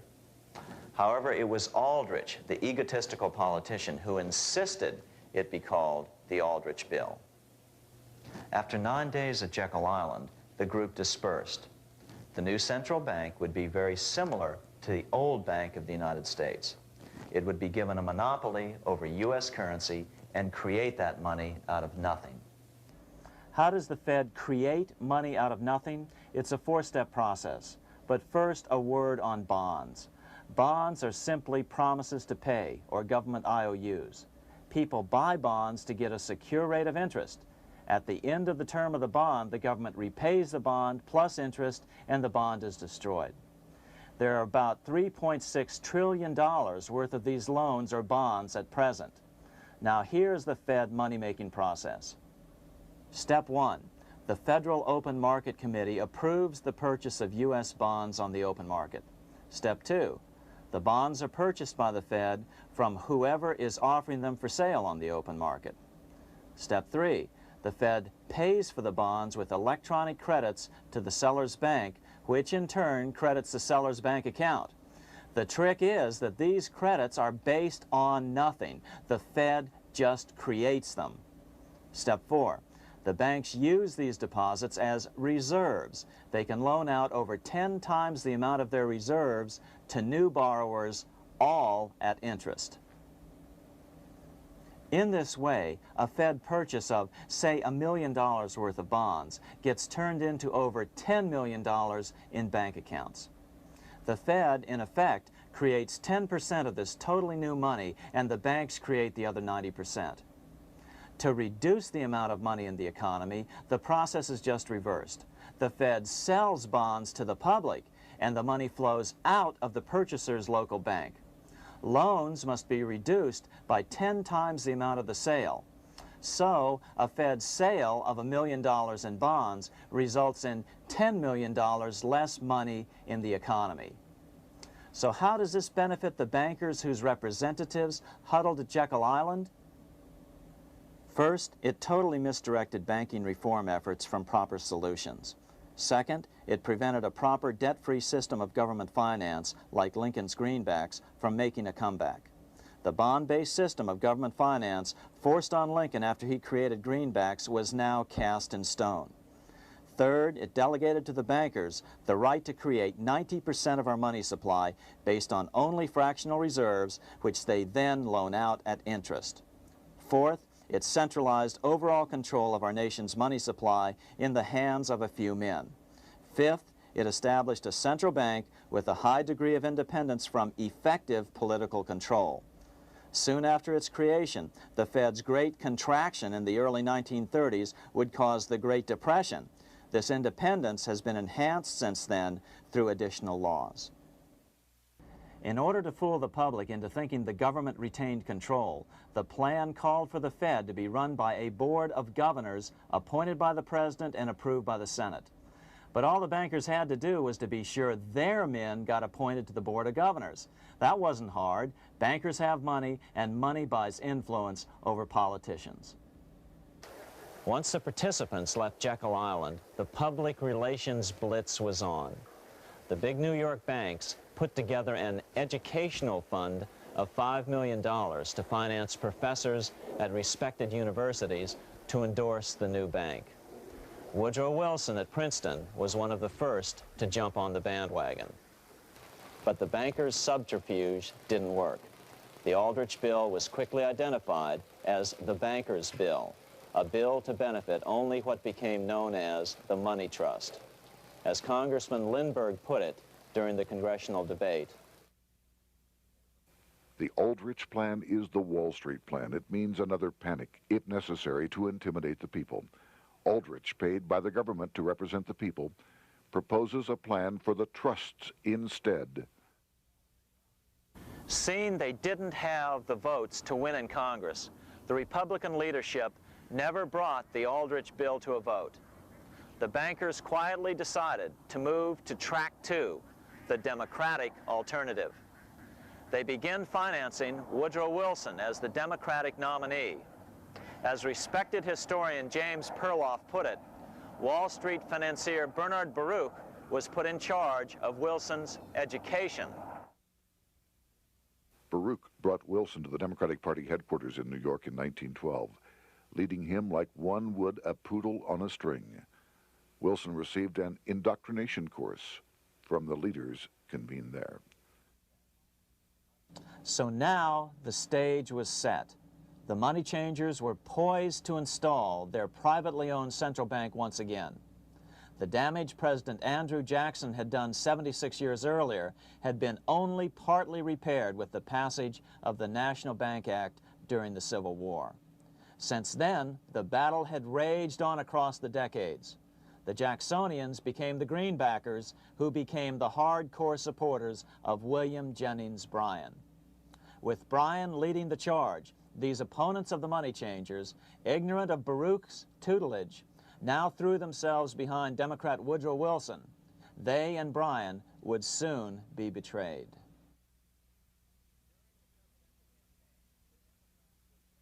During the presidential campaign, the Democrats were careful to pretend to oppose the Aldrich bill.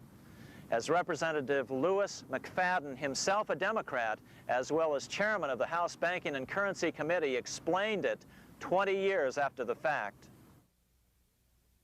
The Aldrich bill was condemned in the platform. When Woodrow Wilson was nominated, the man who ruled the Democratic Party promised the people that if they were returned to power, there would be no central bank established here while they held the reins of government. 13 months later, that promise was broken, and the Wilson administration, under the tutelage of those sinister Wall Street figures who stood behind Colonel House, established here in our free country the worm-eaten, monarchical institution of the King's Bank, to control us from the top downward and to shackle us from the cradle to the grave.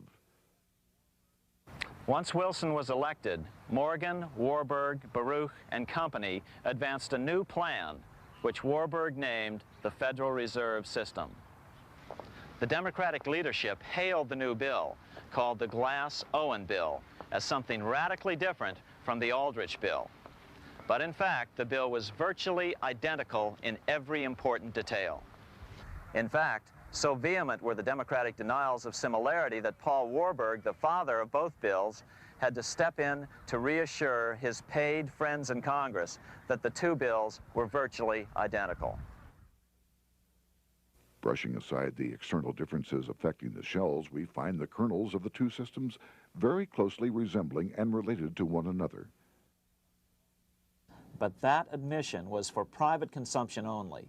Publicly, the money trust trotted out Senator Aldrich and Frank Vanderlip, the president of Rockefeller's National City Bank of New York and one of the Jekyll Island Seven, to oppose the new Federal Reserve System.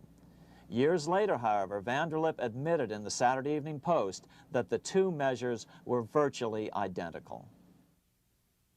Although the Aldrich Federal Reserve Plan was defeated when it bore the name Aldrich, nevertheless, its essential points were all contained in the plan that finally was adopted. As Congress neared a vote, they called Ohio attorney Alfred Crozier to testify. Crozier noted the similarities between the Aldrich bill and the Glass-Owen bill. The bill grants just what Wall Street and the big banks for 25 years have been striving for: private instead of public control of currency. It, the Glass-Owen bill, does this as completely as the Aldrich bill. Both measures rob the government and the people of all effective control over the public's money and vest in the banks exclusively the dangerous power to make money among the people scarce or plenty. During the debate on the measure, senators complained that the big banks were using their financial muscle to influence the outcome. "There are bankers in this country who are enemies of the public welfare," said one senator. What an understatement. Despite the charges of deceit and corruption, the bill was finally snuck through the Senate on December 22, 1913, after most senators had left town for the holidays, after having been assured by the leadership that nothing would be done until long after the Christmas recess. On the day the bill was passed, Congressman Lindbergh prophetically warned his countrymen that this act establishes the most gigantic trust on earth. When the president signs this bill, the invisible government by the monetary power will be legalized. The people may not know it immediately, but the day of reckoning is only a few years removed. The worst legislative crime of the ages is perpetrated by this banking bill. On top of all this, only weeks earlier, Congress had finally passed a bill legalizing income tax. Why was the income tax law important? Because bankers finally had in place a system which would run up a virtually unlimited federal debt. How would the interest on this debt be repaid? Never mind the principal. Remember, a privately owned central bank creates the principal out of nothing. The federal government was small then. Up to then, it had subsisted merely on tariffs and excise taxes. No, just as with the Bank of England, the interest payments had to be guaranteed by direct taxation of the people. the money changers knew that if they had to rely on contributions from the states, eventually the individual state legislatures would revolt and either refuse to pay the interest on their own money or at least bring political pressure to bear to keep the debt small.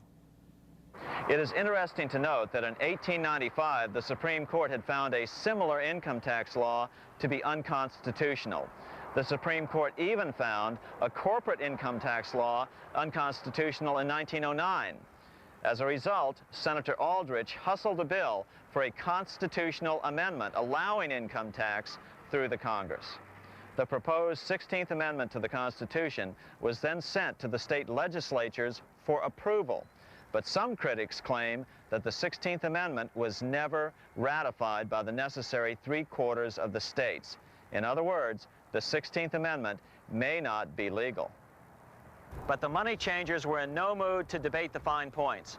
By October of 1913, Senator Aldrich had hustled the income tax bill through Congress.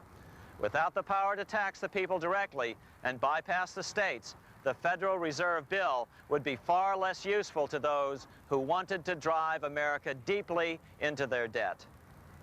A year after the passage of the Federal Reserve Bill, Congressman Lindbergh explained how the Fed created what we have come to call the business cycle and how they use it to their advantage.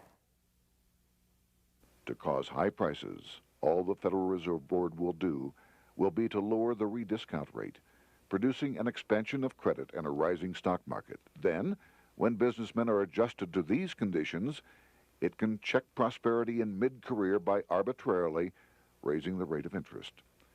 It can cause the pendulum of a rising and falling market to swing gently back and forth by slight changes in the discount rate, or cause violent fluctuations by a greater rate variation.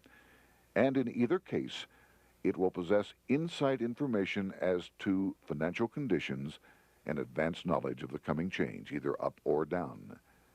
This is the strangest, most dangerous advantage ever placed in the hands of a special privileged class by any government that ever existed. The system is private, conducted for the sole purpose of obtaining the greatest possible profits from the use of other people's money. They know in advance when to create panics to their advantage. They also know when to stop panic. Inflation and deflation work equally well for them when they control finance. Congressman Lindbergh was correct on all points. What he didn't realize was that most European nations had already fallen prey to the central bankers decades or centuries earlier. But he also mentions the interesting fact that only 1 year later, the Fed had cornered the market in gold. This is how he put it, quote, "Already, the Federal Reserve banks have cornered the gold and gold certificates," close quote. But Congressman Lindbergh was not the only critic of the Fed. Congressman Lewis McFadden, the chairman of the House Banking and Currency Committee from 1920 to 1931, remarked that the Federal Reserve Act brought about a superstate controlled by international bankers and international industrialists acting together to enslave the world for their own pleasure. Notice how McFadden saw the international character of the stockholders of the Federal Reserve. Another chairman of the House Banking and Currency Committee in the 1960s, Wright Patman from Texas, put it this way. In the United States today, we have in effect two governments. We have the duly constituted government, then we have an independent, uncontrolled, and uncoordinated government in the Federal Reserve System, operating the money powers which are reserved to Congress by the Constitution. Even the inventor of the electric light, Thomas Edison, joined the fray in criticizing the system of the Federal Reserve. If our nation can issue a dollar bond, it can issue a dollar bill. The element that makes the bond good makes the bill good also. The difference between the bond and the bill is the bond lets money brokers collect twice the amount of the bond and an additional 20%, whereas the currency pays nobody but those who contribute directly in some useful way. It is absurd to say that our country can issue $30 million in bonds and not $30 million in currency. Both are promises to pay, but one promise fattens the usurers, and the other helps the people. 3 years after the passage of the Federal Reserve Act, even President Wilson began to have second thoughts about what had been unleashed during his first term in office. We have come to be one of the worst ruled, one of the most completely controlled governments in the civilized world, no longer a government of free opinion, no longer a government by a vote of the majority, but a government by the opinion and duress of a small group of dominant men. Some of the biggest men in the United States in the field of commerce and manufacture are afraid of something. They know that there is a power somewhere so organized, so subtle, so watchful, so interlocked, so complete, so pervasive, that they had better not speak above their breath when they speak in condemnation of it.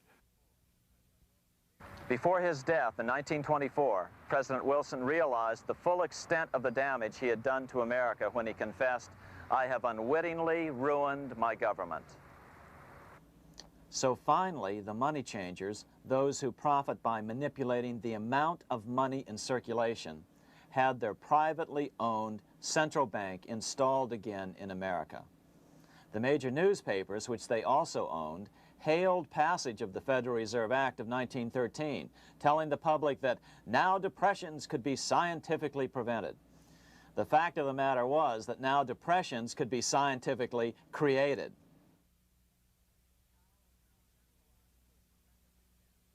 Power was now centralized to a tremendous extent. Now it was time for a war, a really big war. In fact, the First World War. Of course, to the central bankers, the political issues of war don't matter nearly as much as the profit potential, and nothing creates debts like warfare. England was the best example at that time. During the 119-year period between the founding of the Bank of England and Napoleon's defeat at Waterloo, England had been at war for 56 years, and much of the remaining time she'd been preparing for war. In World War I, the German Rothschilds loaned money to the Germans, the British Rothschilds loaned money to the British, and the French Rothschilds loaned money to the French. In America, J.P. Morgan was the sales agent for war materials to both the British and the French. In fact, 6 months into the war, Morgan became the largest consumer on earth, spending $10 million a day. His offices here at 23 Wall Street were mobbed by brokers and salesmen trying to cut a deal. In fact, it got so bad that the bank had to post guards at every door and at the partners' homes as well. Many other New York bankers made out as well from the war. President Wilson appointed Bernard Baruch to head the War Industries Board. According to historian James Perloff, both Baruch and the Rockefellers profited by some $200 million during the war. But profits were not the only motive. There was also revenge. The money changers never forgave the czars for their support of Lincoln during the Civil War. Also, Russia was the last major European nation to refuse to give in to the privately owned central bank scheme. 3 years after World War I broke out, the Russian Revolution toppled the Tsar and installed the scourge of communism. Jacob Schiff of Kuhn Loeb and Company bragged from his deathbed that he had spent $20 million towards the defeat of the Tsar. Money was funneled from England to support the revolution as well. Why would some of the richest men in the world financially back communism, the system that was openly vowing to destroy the so-called capitalism that made them wealthy? Researcher Gary Allen explained it this way. If one understands that socialism is not a share the wealth program, but is, in reality, a method to consolidate and control the wealth, then the seeming paradox of super-rich men promoting socialism becomes no paradox at all. Instead, it becomes logical, even the perfect tool of power-seeking megalomaniacs. Communism, or more accurately, socialism, is not a movement of the downtrodden masses, but of the economic elite. As W. Cleon Skousen put it, In his 1970 book, The Naked Capitalist, Power from any source tends to create an appetite for additional power. It was almost inevitable that the super-rich would one day aspire to control not only their own wealth, but the wealth of the whole world. To achieve this, they were perfectly willing to feed the ambitions of the power-hungry political conspirators who were committed to the overthrow of all existing governments and the establishments of a central worldwide dictatorship. but what if these revolutionaries get out of control and try to seize power from the super-rich? After all, it was Mao Zedong who in 1938 stated his position concerning power. Political power grows out of the barrel of a gun. The Wall Street, London axis elected to take the risk. The master planners attempted to control revolutionary communist groups by feeding them vast quantities of money when they obeyed and contracting their money supply or even financing their opposition if they got out of control. Lenin began to understand that although he was the absolute dictator of the new Soviet Union, he was not pulling the financial strings. Someone else was silently in control. The state does not function as we desired. The car does not obey. A man is at the wheel and seems to lead it, but the car does not drive in the desired direction. It moves as another force wishes.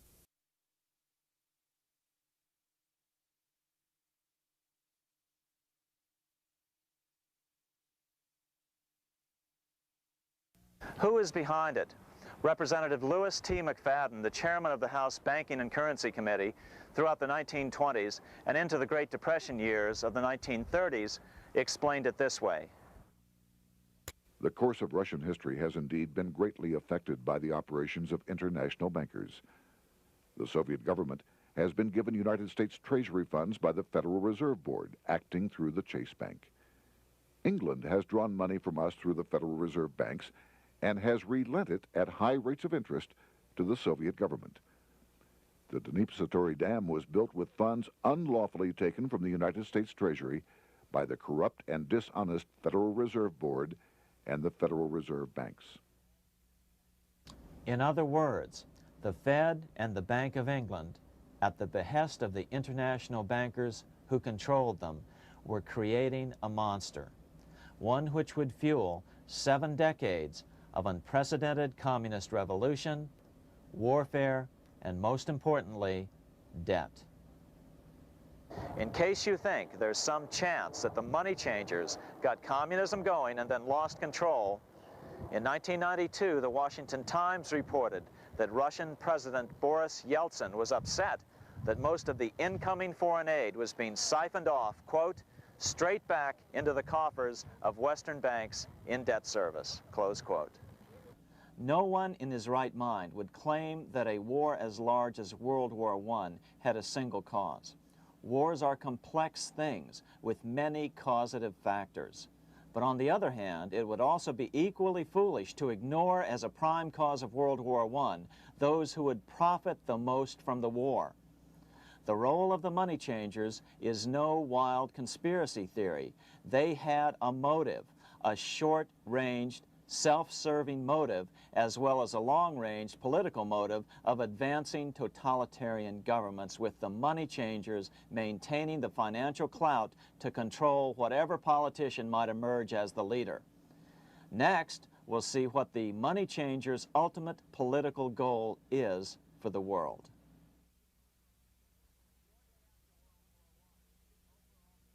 Shortly after World War I, the overall political agenda of the money changers began to be clear.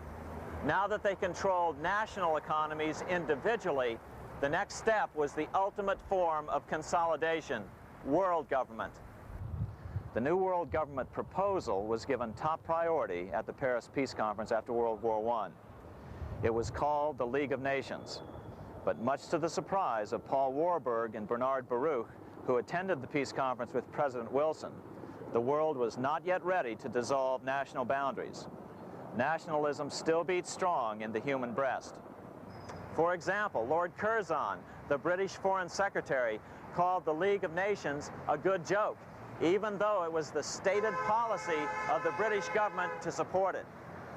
To the humiliation of President Wilson, the U.S. Congress wouldn't ratify the League either, despite the fact that it had been ratified by many other nations.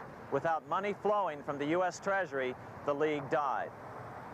After World War I, the American public had grown tired of the internationalist policies of Democrat Woodrow Wilson. In the presidential election of 1920, Republican Warren Harding won a landslide victory with over 60% of the vote. Harding was an ardent foe of both Bolshevism and the League of Nations. His election, which opened a 12-year run of Republican presidents in the White House, led to an unprecedented era of prosperity known as the Roaring Twenties. Despite the fact that the war had brought America a debt 10 times larger than its Civil War debt, still the American economy surged. Gold had poured into the country during the war, and it continued to do so afterwards. In the early 1920s, the governor of this bank, the Federal Reserve Bank of New York, a man named Benjamin Strong, met frequently with the secretive and eccentric governor of the Bank of England, Montague Norman. Norman was determined to replace the gold England had lost to the U.S. during World War I and return the Bank of England to its former position of dominance in world finance. On top of that, rich with gold, the American economy might get out of control again, just like it had done after the Civil War. During the next 8 years, under the presidencies of Harding and Coolidge, the huge federal debt built up during World War I was cut by 38%, down to $16 billion, the greatest percentage drop in U.S. history. During the election of 1920, Warren Harding and Calvin Coolidge ran against James Cox, the governor of Ohio, and the little-known Franklin D. Roosevelt, who had previously risen to no higher post than President Wilson's Assistant Secretary of the Navy. After his inauguration, Harding moved quickly to formally kill the League of Nations. Then he quickly moved to reduce domestic taxes while raising tariffs to record heights. Now, this was a revenue policy of which most of the founding fathers would certainly have approved. His second year in office, Harding took ill on a train trip in the West and suddenly died. Although no autopsy was performed, the cause was said to be either pneumonia or food poisoning. When Coolidge took over, he continued Harding's domestic economic policy of high tariffs on imports while cutting income taxes. As a result, the economy grew at such a rate that net revenue still increased. Now that had to be stopped. So just as they'd done so frequently before, the money changers decided it was time to crash the American economy. The Federal Reserve began flooding the country with money. They increased the money supply by 62% during these years. Money was plentiful. This is why it was known as the Roaring Twenties. Before his death in 1919, former President Teddy Roosevelt warned the American people what was going on. As reported in the March 27, 1922 edition of the New York Times, Roosevelt said, "These international bankers and Rockefeller Standard Oil interests control the majority of newspapers and the columns of these papers to club into submission or drive out of public office officials who refuse to do the bidding of the powerful, corrupt cliques which compose the invisible government." Just one day before, in the New York Times, the mayor of New York, John Hylan, quoted Roosevelt and blasted those he saw as taking control of America, its political machinery, and its press. The warning of Theodore Roosevelt has much timeliness today, for the real menace of our republic is this invisible government which, like a giant octopus, sprawls its slimy length over city, state, and nation.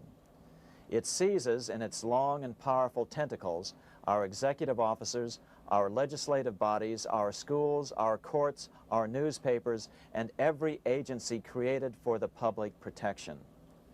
To depart from mere generalizations, let me say that at the head of this octopus are the Rockefeller Standard Oil interest and a small group of powerful banking houses generally referred to as the international bankers. The little coterie of powerful international bankers virtually run the United States government for their own selfish purposes. They practically control both parties, write political platforms, make cat's paws of party leaders, use the leading men of private organizations, and resort to every device to place in nomination for high public office only such candidates as will be amenable to the dictates of corrupt big business.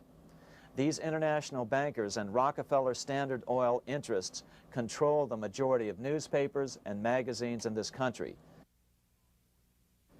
Why didn't people listen to such strong warnings and demand that Congress reverse its 1913 passage of the Federal Reserve Act? Because remember, it was the 1920s. A steady increase in bank loans contributed to a rising market. In other words, just as it is today, in times of prosperity, no one wants to worry about economic issues. But there was a dark side to all this prosperity.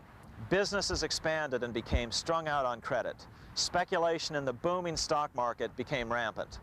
Although everything looked rosy, it was a castle made of sand. When all was in readiness, in April of 1929, Paul Warburg, the father of the Federal Reserve, sent out a secret advisory warning his friends that a collapse and nationwide depression was certain. In August of 1929, the Fed began to tighten money. It is not a coincidence that the biographies of all the Wall Street giants of that era, John D. Rockefeller, J.P. Morgan, Bernard Baruch, etc., all marvel that they got out of the stock market just before the crash and put all their assets in cash or gold. On October 24th, 1929, the big New York bankers called in their 24-hour broker call loans. This meant that both stockbrokers and customers had to dump their stocks on the market to cover their loans, no matter what price they had to sell them for. As a result, the market tumbled, and that day was known as Black Thursday. According to John Kenneth Galbraith, writing in The Great Crash, 1929, at the height of the selling frenzy, Bernard Baruch brought Winston Churchill into the visitors' gallery of the New York Stock Exchange here to witness the panic and impress him with his power over the wild events down on the floor. Congressman Louis McFadden, chairman of the House Committee on Banking and Currency from 1920 to 1931, knew who to blame. He accused the Fed and the international bankers of orchestrating the crash. It was not accidental. It was a carefully contrived occurrence. The international bankers sought to bring about a condition of despair here so that they might emerge as rulers of us all.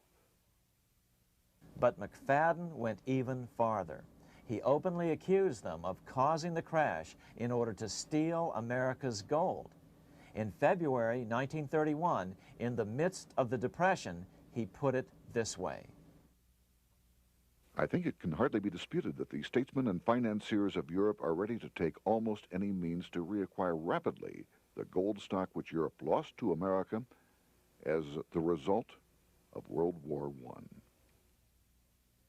Curtis Dahl, a broker for Lehman Brothers, was on the floor of the New York Stock Exchange the day of the crash. In his 1970 book, FDR, My Exploited Father-in-Law, he explained that the crash was triggered by the planned sudden shortage of call money in the New York money market. Actually, it was the calculated shearing of the public by the world money powers triggered by the planned sudden shortage of call money in the New York money market. Within a few weeks, $3 billion of wealth simply seemed to vanish. Within a year, $40 billion had been lost. But did it really disappear? Or was it simply consolidated in fewer hands? And what did the Federal Reserve do? Instead of moving to help the economy out by quickly lowering interest rates to stimulate the economy, the Fed continued to brutally contract the money supply further, deepening the Depression. Between 1929 and 1933, the Fed reduced the money supply by an additional 33%.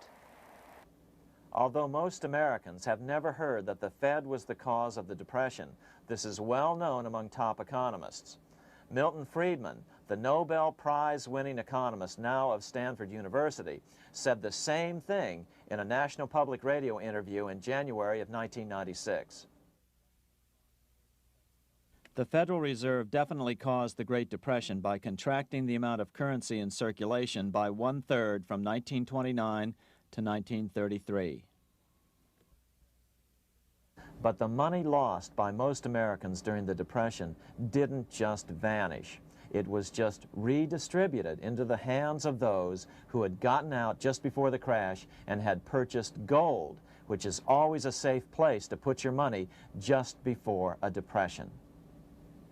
But America's money also went overseas.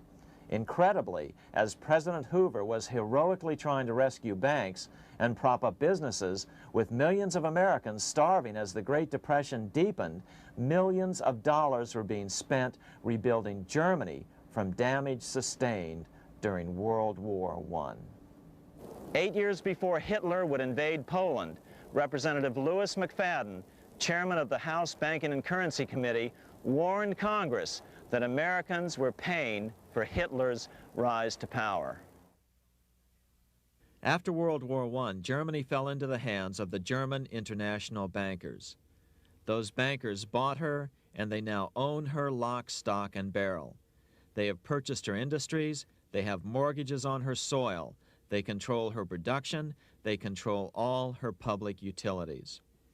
The international German bankers have subsidized the present government of Germany, and they have also supplied every dollar of the money Adolf Hitler has used in his lavish campaign to build up a threat to the government of Brüning.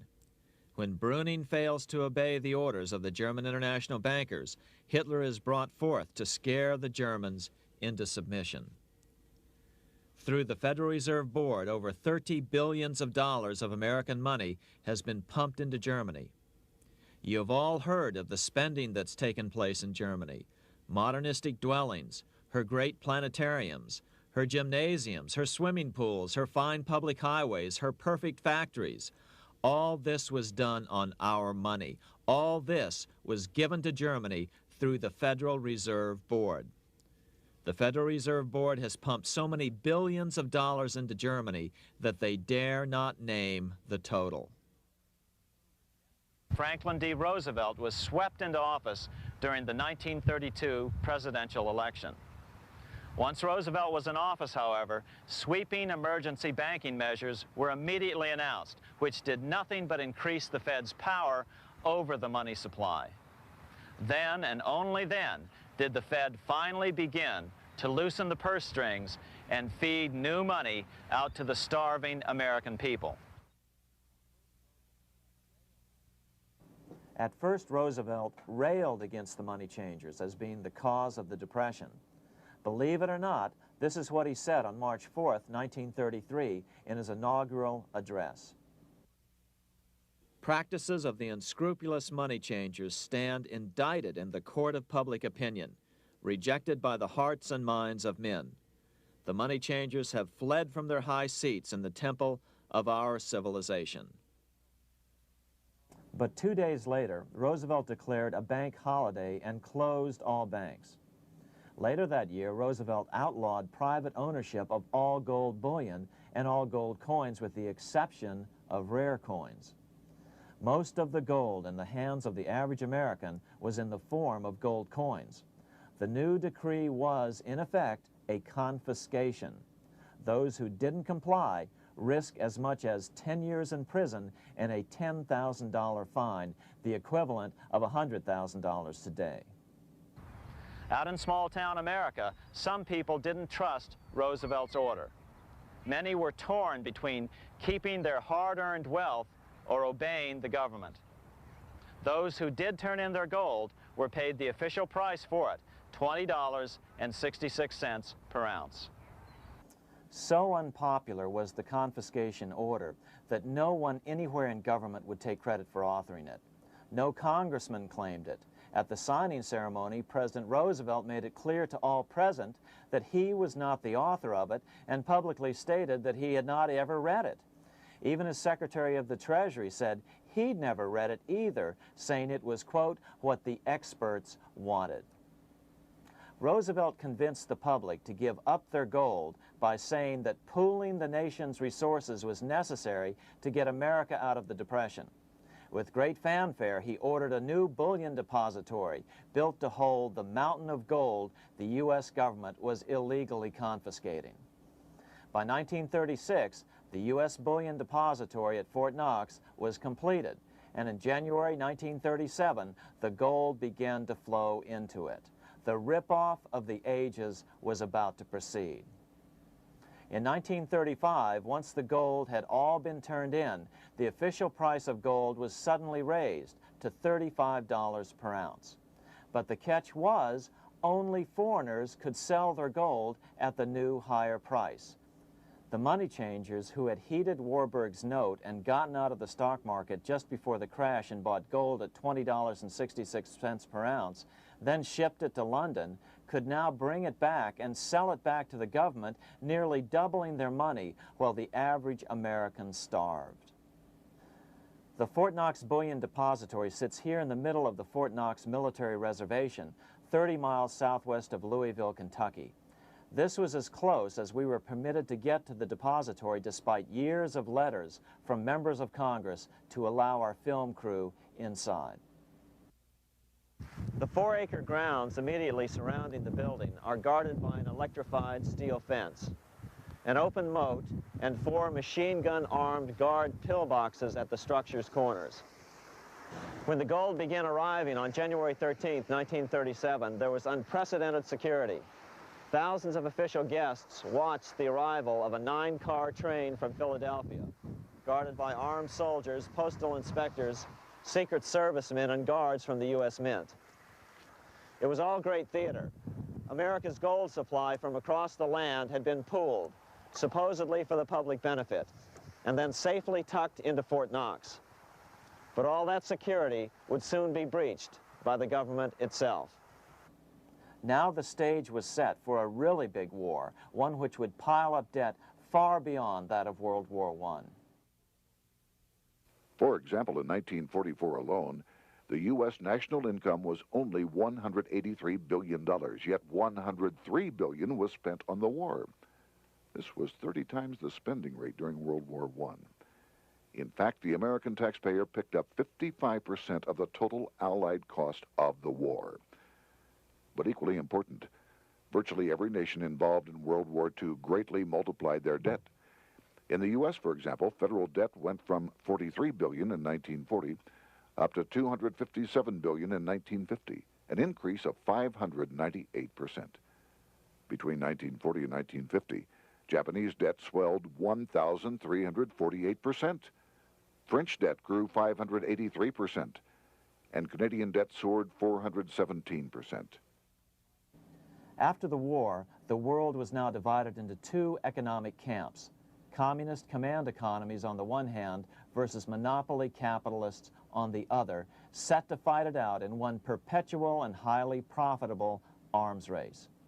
It was finally time for the central bankers to embark in earnest on their 3-step plan to centralize the economic systems of the entire world and finally bring about their global government or New World Order. The phases of this plan were: Step 1, central bank domination of national economies worldwide. Step 2, centralize regional economies through organizations such as the European Monetary Union and regional trade unions such as NAFTA. Step 3, centralize the world economy through a world central bank, a world money, and ending national independence through abolition of all tariffs by treaties like GATT. Step 1 was completed long ago. Steps 2 and 3 are far advanced, nearing completion. What about gold? Among central banks, the largest holder of gold is now the IMF. It and central banks now control 2/3 of the world's gold supply, giving them the ability to manipulate the gold market. Remember the money changer's golden rule: he who has the gold makes the rules. But before we get into solutions to our problem, let's take a look at what happened to all that gold in Fort Knox. Because if we don't understand that the gold has been stolen, we'll allow ourselves to be stampeded into the wrong solution: a gold-backed currency. Most Americans still believe that the gold is still here at Fort Knox. At the end of World War II, Fort Knox contained over 700 million ounces of gold, an incredible 70% of all the gold in the world. How much remains? No one knows.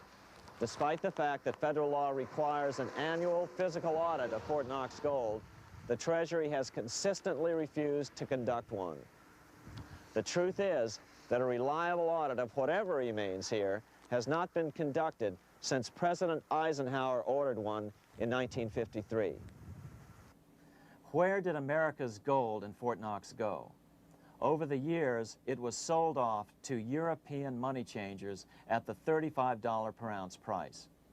Remember, this was during a time when it was illegal for Americans to buy any of their own gold from Fort Knox. In fact, there was a very infamous case where the Firestone family set up a string of dummy corporations to purchase Fort Knox gold and keep it in Switzerland, never hitting U.S. shores. They were eventually caught, however, and successfully prosecuted. Finally, by 1971, all the pure gold had been secretly removed from Fort Knox, drained back to London. Once the gold was gone from Fort Knox, President Nixon closed the gold window by repealing Roosevelt's Gold Reserve Act of 1934, finally making it legal once again for Americans to buy gold. Naturally, gold prices immediately began to soar. 9 years later, gold sold for $880 per ounce, 25 times what the gold in Fort Knox was sold for. One would think that eventually someone in the government would get wind of what was happening and blow the whistle. The largest fortune in the history of the world stolen. Shades of the old James Bond film, Goldfinger. Well, as a matter of fact, Ian Fleming, the author of the James Bond series, was head of the British counterintelligence service, MI5. Some believe in the intelligence community that he wrote much of his fiction as a warning, as many authors of fiction do. If the removal of all the good delivery gold from Fort Knox can be viewed as a deliberate raid on the U.S. Treasury, then such an operation might well have been years in the making, namely 40 years. Certainly enough time for Fleming to get wind of it and try to prevent it. So just how did the story of the Fort Knox gold robbery get out? It all started with an article in a New York periodical in 1974. The article charged that the Rockefeller family was manipulating the Federal Reserve to sell off Fort Knox gold at bargain basement prices to anonymous European speculators. 3 days later, the anonymous source of the story, Louise Auchincloss Boyer, mysteriously fell to her death from the window of her 10th floor apartment in New York. How would Mrs. Boyer have known of the Rockefeller connection to the Fort Knox gold heist?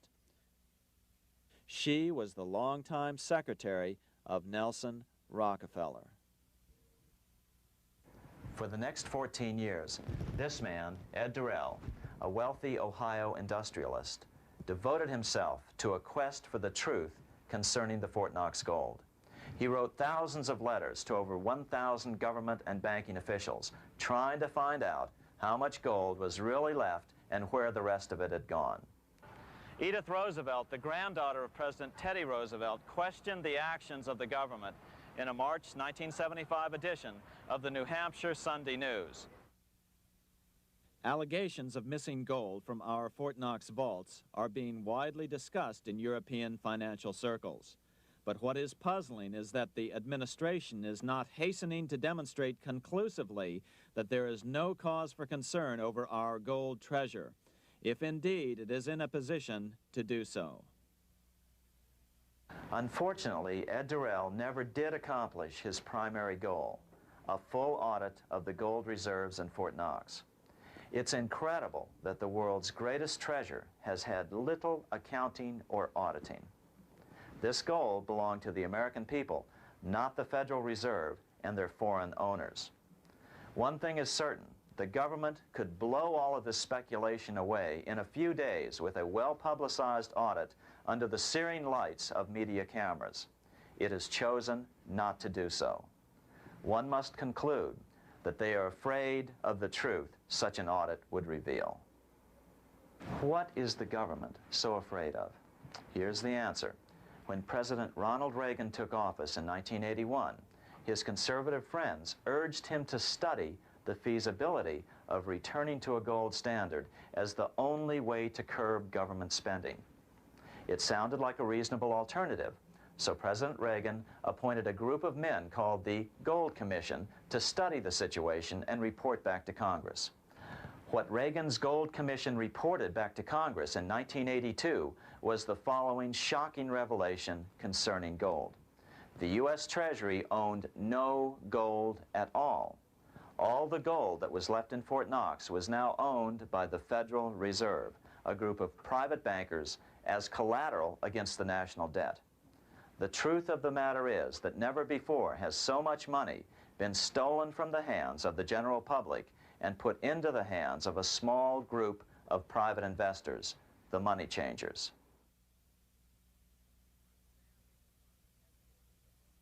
I'm standing in front of the headquarters of the International Monetary Fund located in Washington, D.C. Across the street, right over there, is the headquarters of the World Bank. What are these organizations and who controls them? And most importantly, are they about to create a huge worldwide depression? Let us step back in time for a moment to the aftermath of World War I.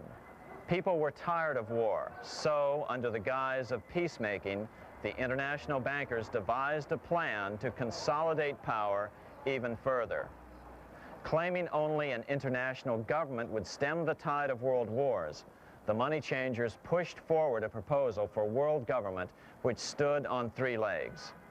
A world central bank to be called the Bank of International Settlements, a world judiciary to be called the World Court located in The Hague, the Netherlands, and a world executive and legislature to be called the League of Nations. As President Clinton's mentor, Georgetown historian Carroll Quigley wrote in his 1966 book, Tragedy and Hope,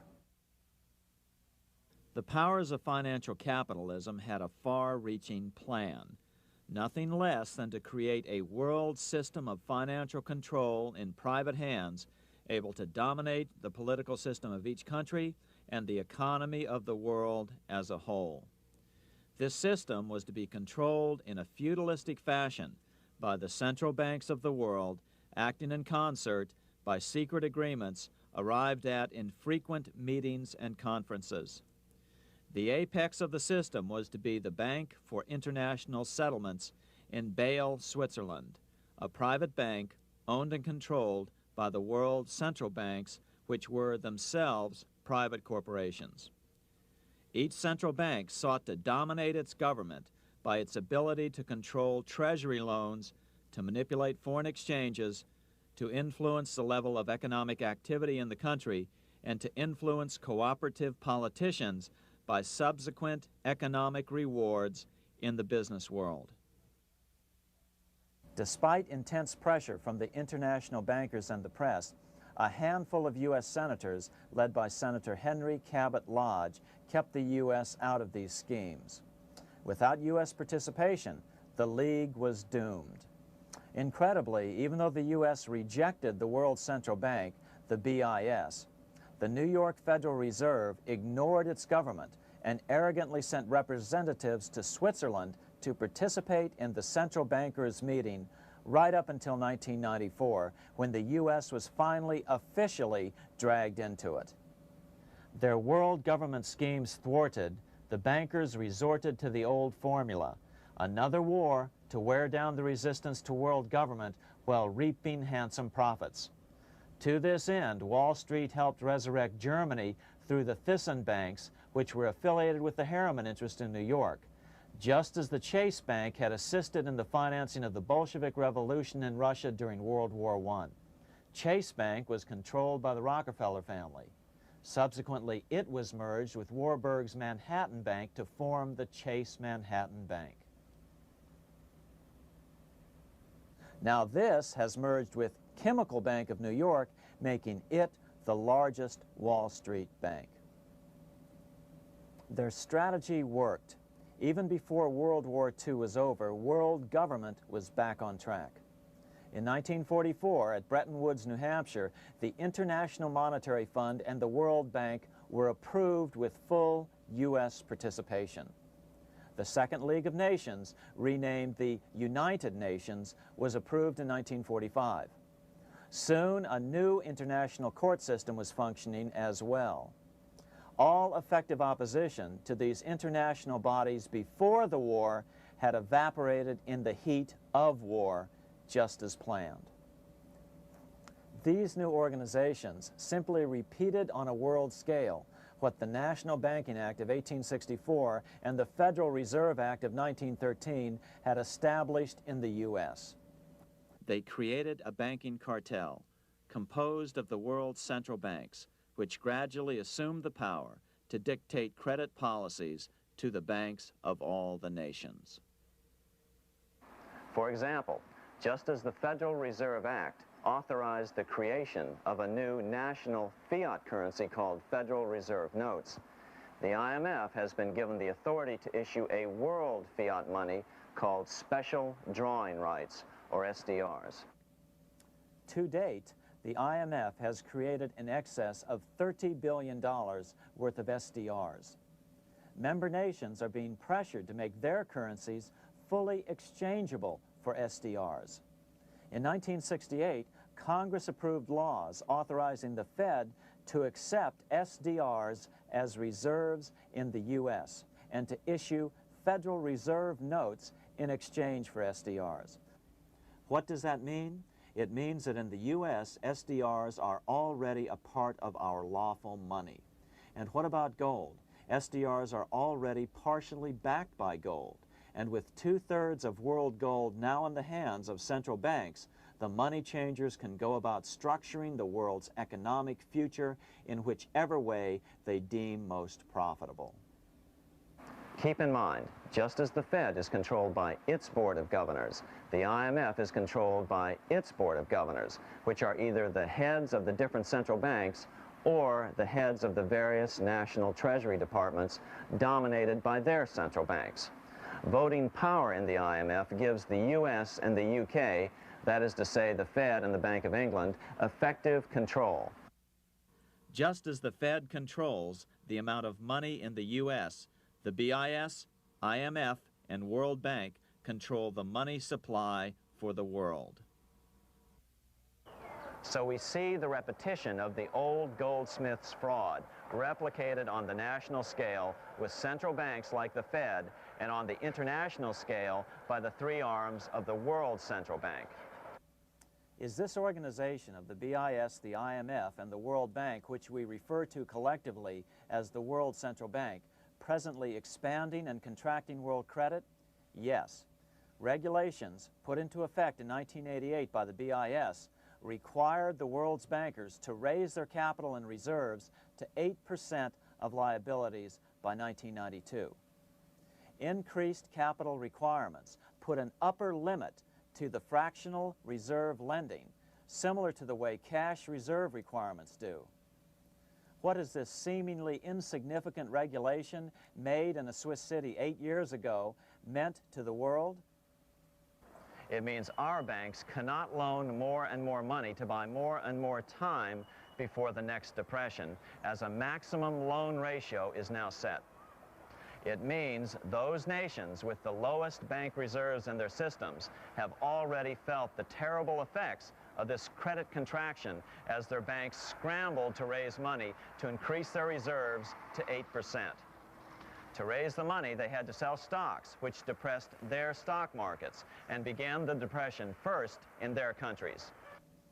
Japan, which in 1988 had among the lowest capital and reserve requirements and thus was the most affected by the regulation, has experienced a financial crash which began almost immediately in 1989, which has wiped out a staggering 50% of the value of its stock market since 1990 and 60% of the value of its commercial real estate.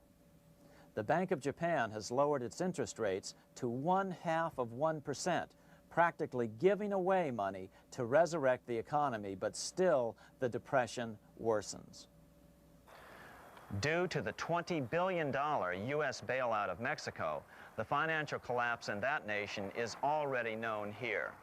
Yet despite the bailout, the economy continues to be a disaster. One huge debt after another is rolled over as new loans are being made simply to enable Mexico to pay the interest on the old loans. In the south of Mexico, the poor have been in open revolt as every spare peso is being siphoned out of the country to make interest payments. It is important to note that a radical transfer of power is taking place as nations become subservient to a supranational world central bank controlled by a handful of the world's richest bankers.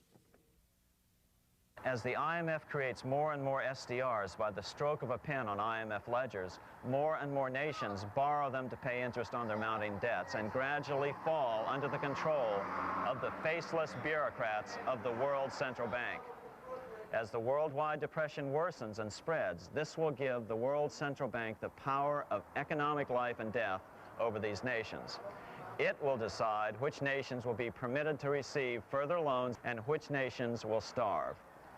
Despite all the rhetoric about development and the alleviation of poverty, the result is a steady transfer of wealth from the debtor nations to the money changers' central banks which control the IMF and the World Bank. For example, in 1992, the Third World debtor nations, which borrowed from the World Bank, paid $198 million more to the central banks of the developed nations for World Bank-funded purposes than they received from the World Bank. All this increases their permanent debt in exchange for temporary relief of poverty caused by prior borrowings.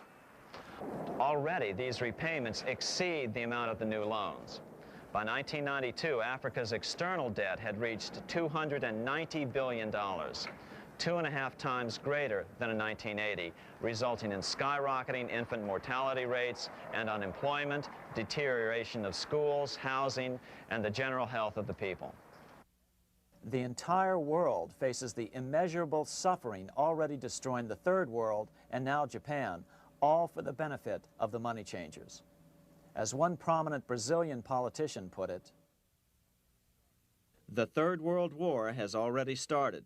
It is a silent war, not for that reason any less sinister. The war is tearing down Brazil, Latin America, and practically all the Third World. Instead of soldiers dying, there are children. It is a war over the Third World debt, one which has as its main weapon interest, a weapon more deadly than the atom bomb, more shattering than a laser beam."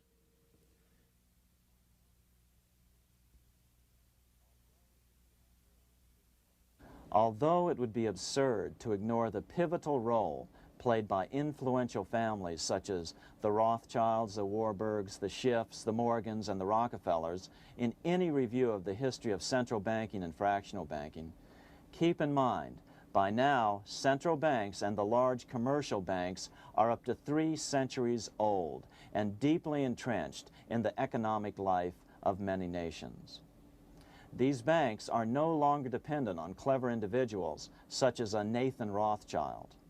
Years ago, the question of ownership was important, but no longer.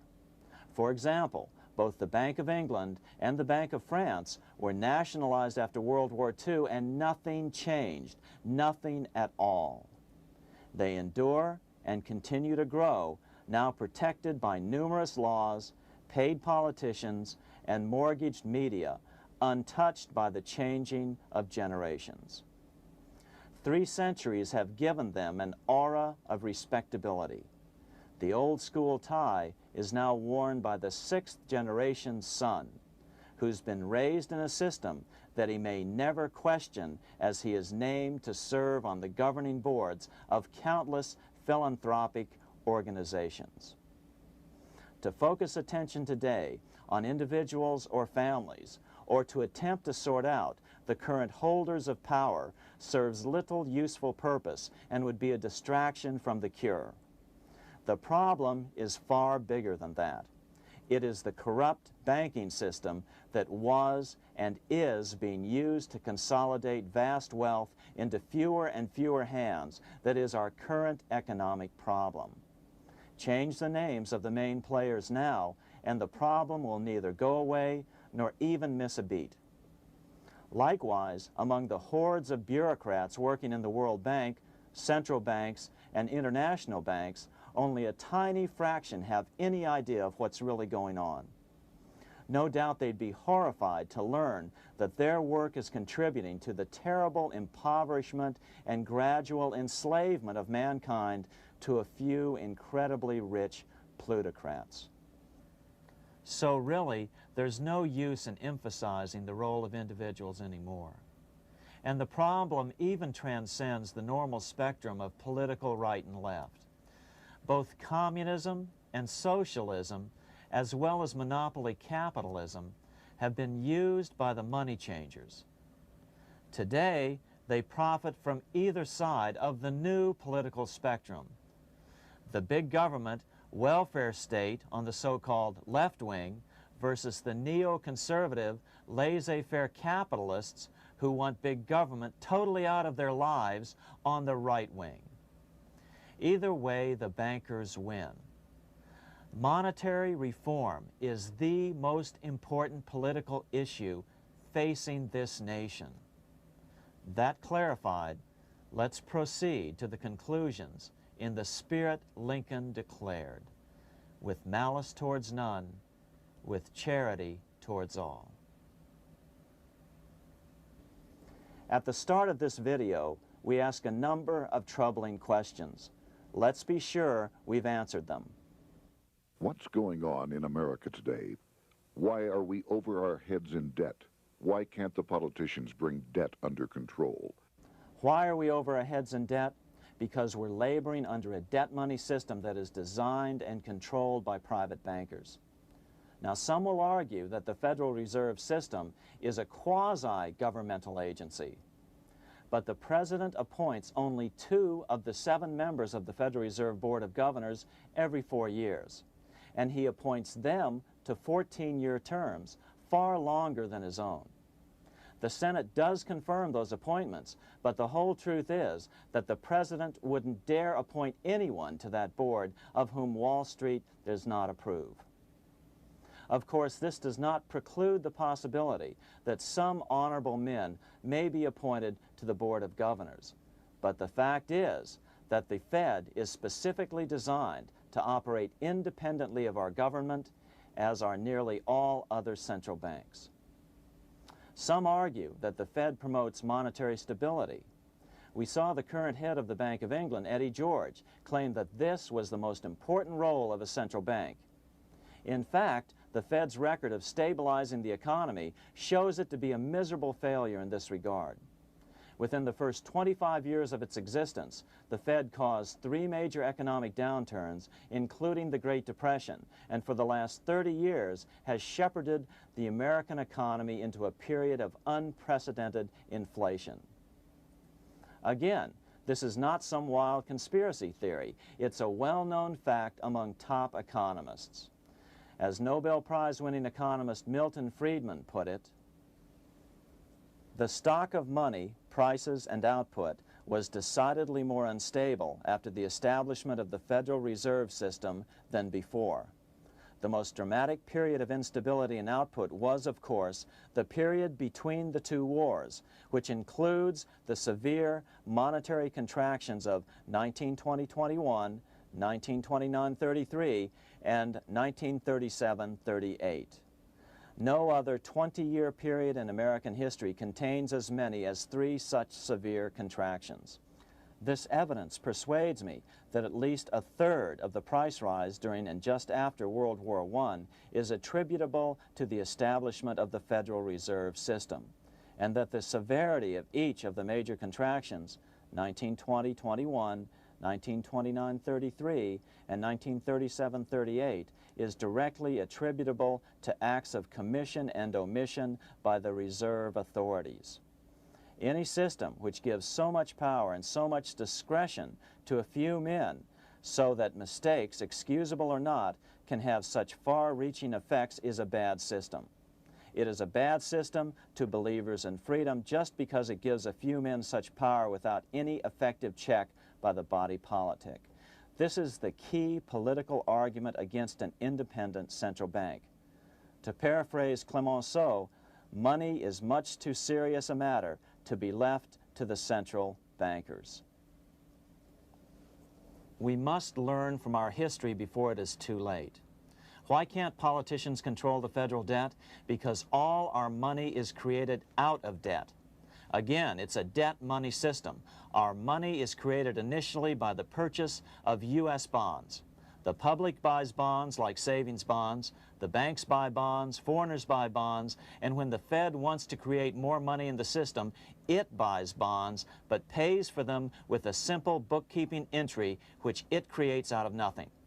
Then this new money created by the Fed is multiplied by a factor of 10 by the banks thanks to the fractional reserve principle. So although the banks don't create currency, they do create checkbook money or deposits by making new loans. They even invest some of this created money. In fact, over $1 trillion of this privately created money has been used to purchase U.S. bonds on the open market, which provides the banks with roughly $50 billion in interest, risk-free, each year, less the interest they pay to some depositors. In this way, through fractional reserve lending, banks create over 90% of the money and therefore cause over 90% of our inflation. What can we do about all this? Fortunately, there's a way to fix the problem fairly easily, speedily, and without any serious financial problems.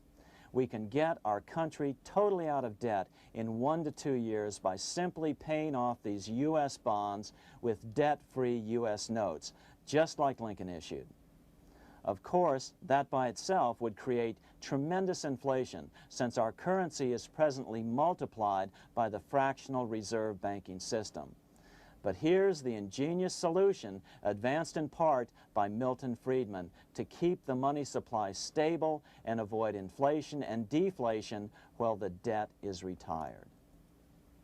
As the Treasury buys up its bonds on the open market with U.S. notes, the reserve requirements of your hometown local bank will be proportionally raised, so the amount of money in circulation remains constant. As those holding bonds are paid off in U.S. notes, they will deposit this money, thus making available the currency then needed by the banks to increase their reserves. Once all the U.S. bonds are replaced with U.S. notes, banks will be at 100% reserve banking instead of the fractional reserve system currently in use. From this point on, the former Fed buildings will only be needed as a central clearinghouse for checks and as vaults for U.S. notes. The Federal Reserve Act will no longer be necessary and could be repealed. Monetary power can be transferred back to the Treasury Department. There would be no further creation or contraction of money by banks. By doing it this way, our national debt can be paid off in a single year or so, and the Fed and fractional reserve banking abolished without national bankruptcy, financial collapse, inflation or deflation, or any significant change in the way the average American goes about his business. To the average person, the primary difference would be that for the first time since the Federal Reserve Act was passed in 1913, taxes would begin to go down. Now there's a real national blessing for you, rather than for Hamilton's banker friends. Now let's take a look at these proposals in more detail. Here are the main provisions of a Monetary Reform Act which needs to be passed by Congress. We've drafted a proposed Monetary Reform Act which follows at the end of this tape. Of course, variations with the same results would be equally welcome. 1. Pay off the debt with debt-free U.S. notes. As Thomas Edison put it, if the U.S. can issue a dollar bond, it can issue a dollar bill. They both rest purely on the faith and credit of the United States government. This amounts to a simple substitution of one type of government obligation for another, One bears interest, the other doesn't. Federal Reserve notes could be used for this as well, but could not be printed after the Fed's abolished as we propose, so we suggest using U.S. notes instead. 2. Abolish fractional reserve banking. As the debt is paid off, the reserve requirements of all banks and financial institutions would be raised proportionally at the same time to absorb the new U.S. notes, which would be deposited and become the bank's increased reserves. Towards the end of the first year of the transition period, the remaining liabilities of financial institutions would be assumed or acquired by the U.S. government in a one-time operation. In other words, they too would eventually be paid off with debt-free U.S. notes in order to keep the total money supply stable.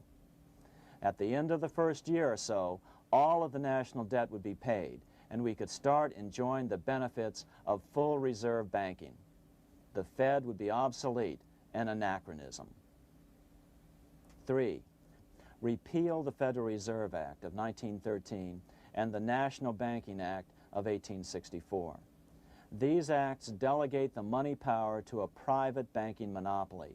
They must be repealed and the money power handed back to the Department of Treasury where they were initially under President Abraham Lincoln.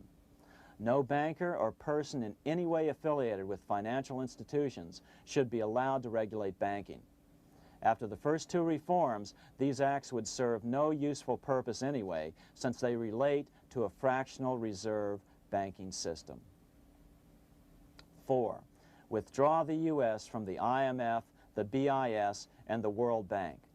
These institutions, like the Federal Reserve, are designed to further centralize the power of the international bankers over the world's economy, and the U.S. must withdraw from them.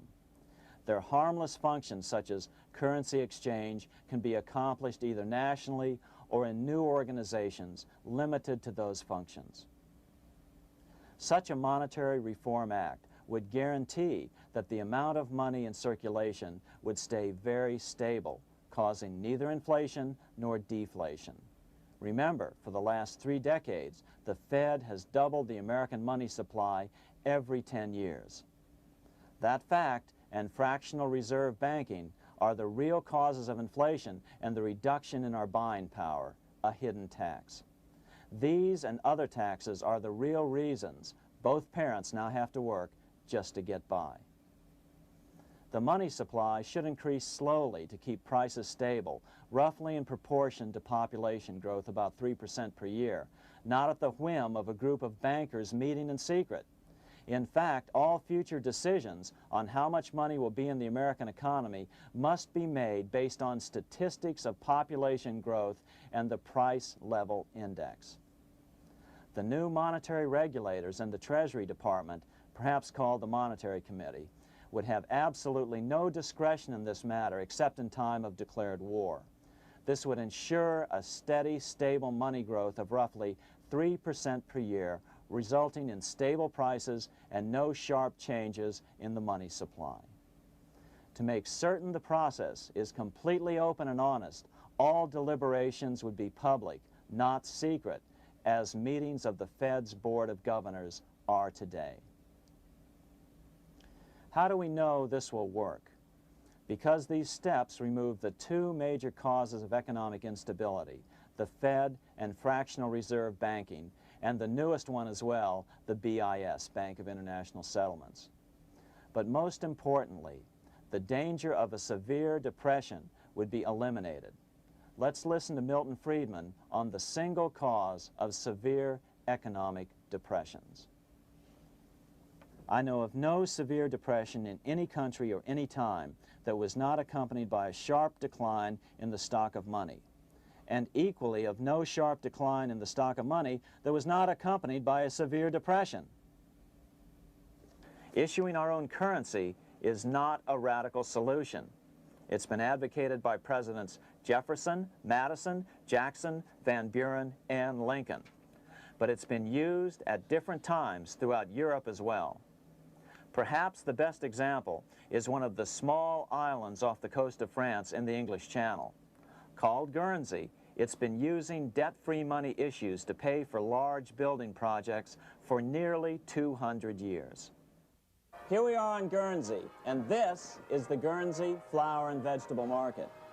Guernsey is one of the most successful examples of just how well a debt-free money system can work. In 1815, a committee was appointed to investigate how best to finance this new market. The impoverished island could not afford more new taxes, so the state's fathers decided to try a revolutionary idea: issue their own paper money. They were just colorful paper notes, backed by nothing, but the people of this tiny island agreed to accept them and trade with them. To be sure they circulated widely, they were declared to be good for the payment of taxes. Of course, this idea was nothing new. It was exactly what America had done before the American Revolution, and there are many other examples throughout the world.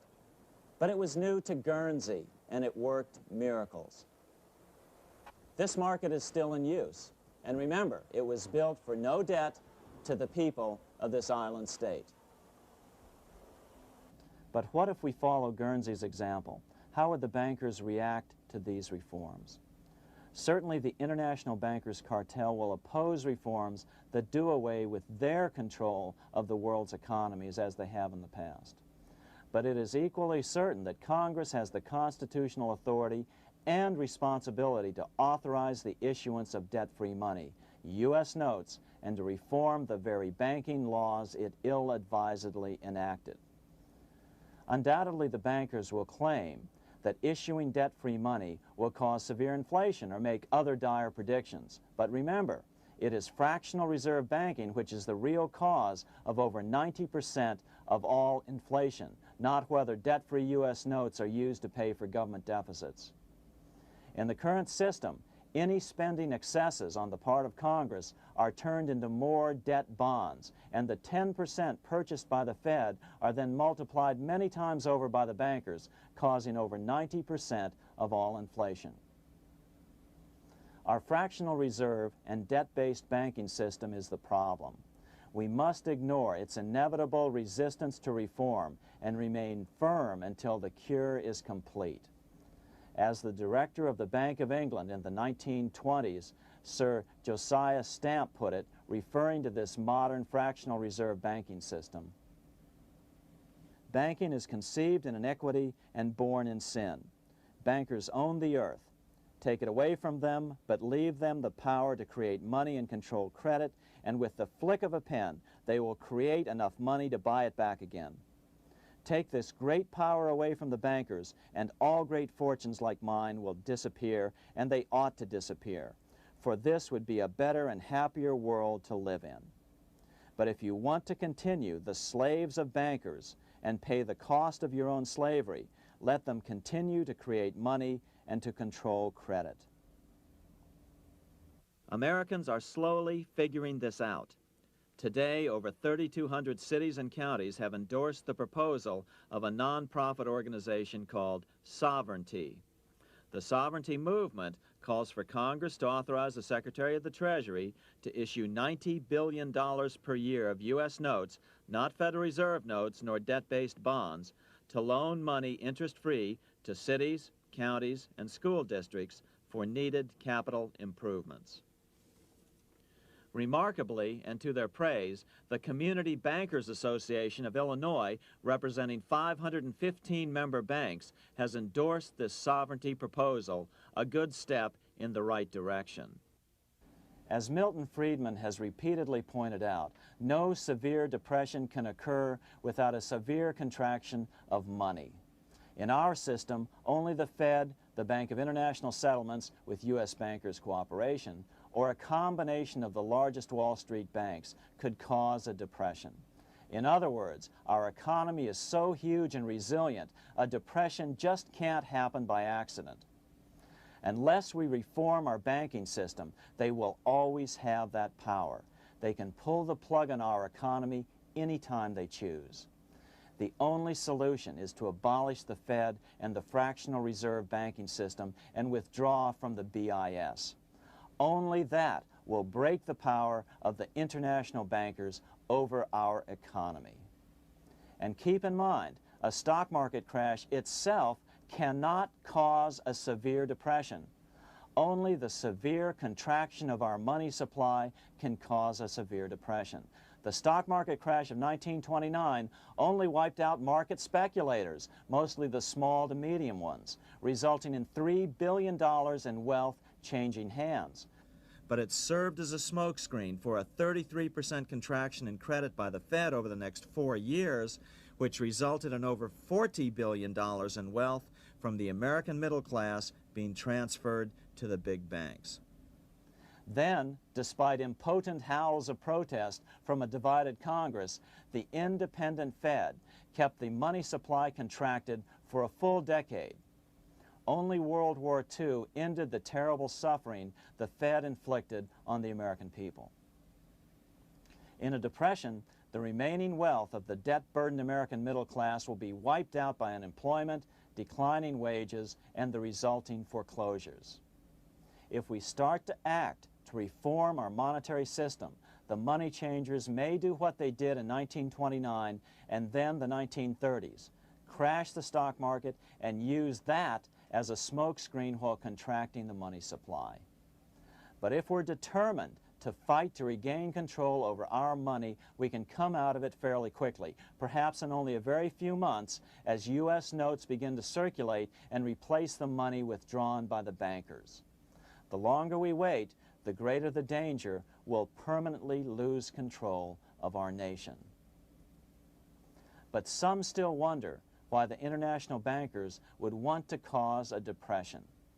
Wouldn't that be killing the goose that is currently laying all those golden interest eggs? Remember what Larry Bates said at the first of this videotape. You see, in periods of economic upheaval, in economic crisis, wealth is not destroyed. It is merely transferred. Do we have any hints as to what the money changers have in store for us? Here's what David Rockefeller, the chairman of Chase Manhattan Bank, the largest Wall Street bank, had to say.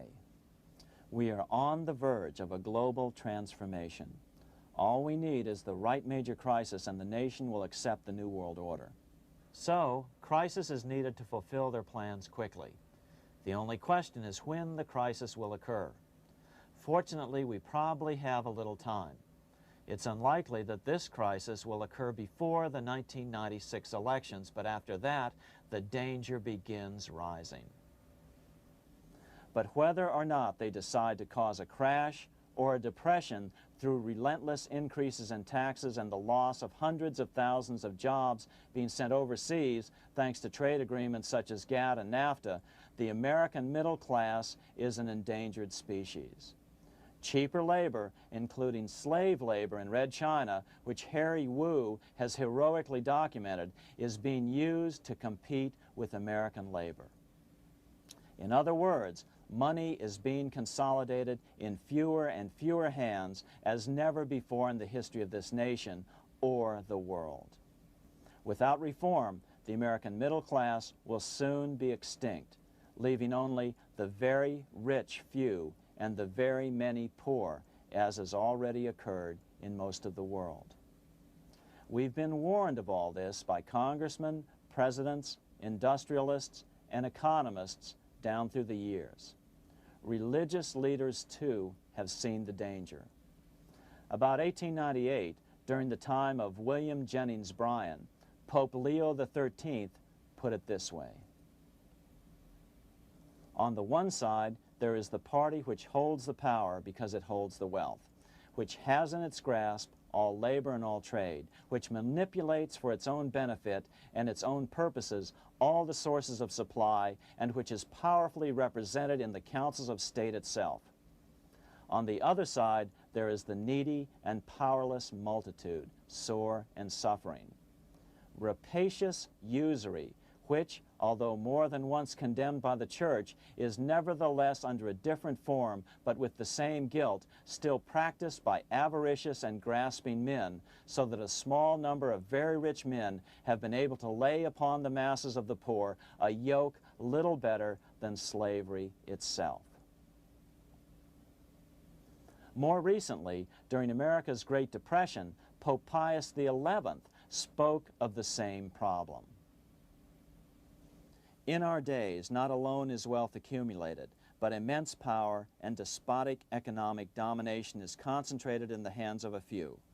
This power becomes particularly irresistible when exercised by those who, because they hold and control money, are able also to govern credit and determine its allotment. For this reason, supplying, so to speak, the lifeblood to the entire economic body and grasping, as it were, in their hands the very soul of the economy, so that no one dare breathe against their will. Educate your friends. Our country needs a solid group who really understand how our money is manipulated and what the solutions really are. Because if a depression comes, there will be those who call themselves conservatives who will come forward advancing solutions framed by the international bankers. Beware of calls to return to a gold standard. Why? Simple. Because never before has so much gold been so concentrated outside of American hands. And never before has so much gold been in the hands of international governmental bodies such as the World Bank and International Monetary Fund. A gold-backed currency usually brings despair to a nation, and to return to it would certainly be a false solution in our case. Remember, we had a gold-backed currency in 1929 and during the first 4 years of the Great Depression. Likewise, beware of any plans advanced for a regional or world currency. This is the international bankers' Trojan horse.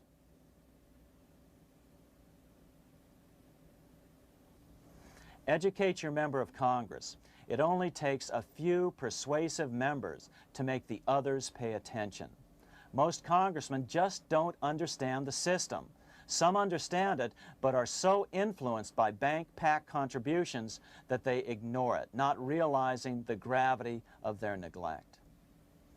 We hope we've made a valuable contribution to the national debate on monetary reform. It remains for each man to do his duty, consistent with his state in life. May God give us the light to help reform our nation and ourselves. We say ourselves because ultimately vast multitudes of men are going to be driven more and more to desperation by the accumulation of the world's wealth in fewer and fewer hands. Men will tend to become like their oppressors, selfish and greedy. Rather, let's keep in mind during this period of reform a warning not to lose sight of greater things, as Pope Pius XI put it. For what will it profit men that a more prudent distribution and use of riches make it possible for them to gain even the whole world, if thereby they suffer the loss of their own souls? What will it profit to teach them sound principles in economics, if they permit themselves to be so swept away by selfishness, by unbridled and sordid greed, that hearing the commandments of the Lord, they do all things contrary?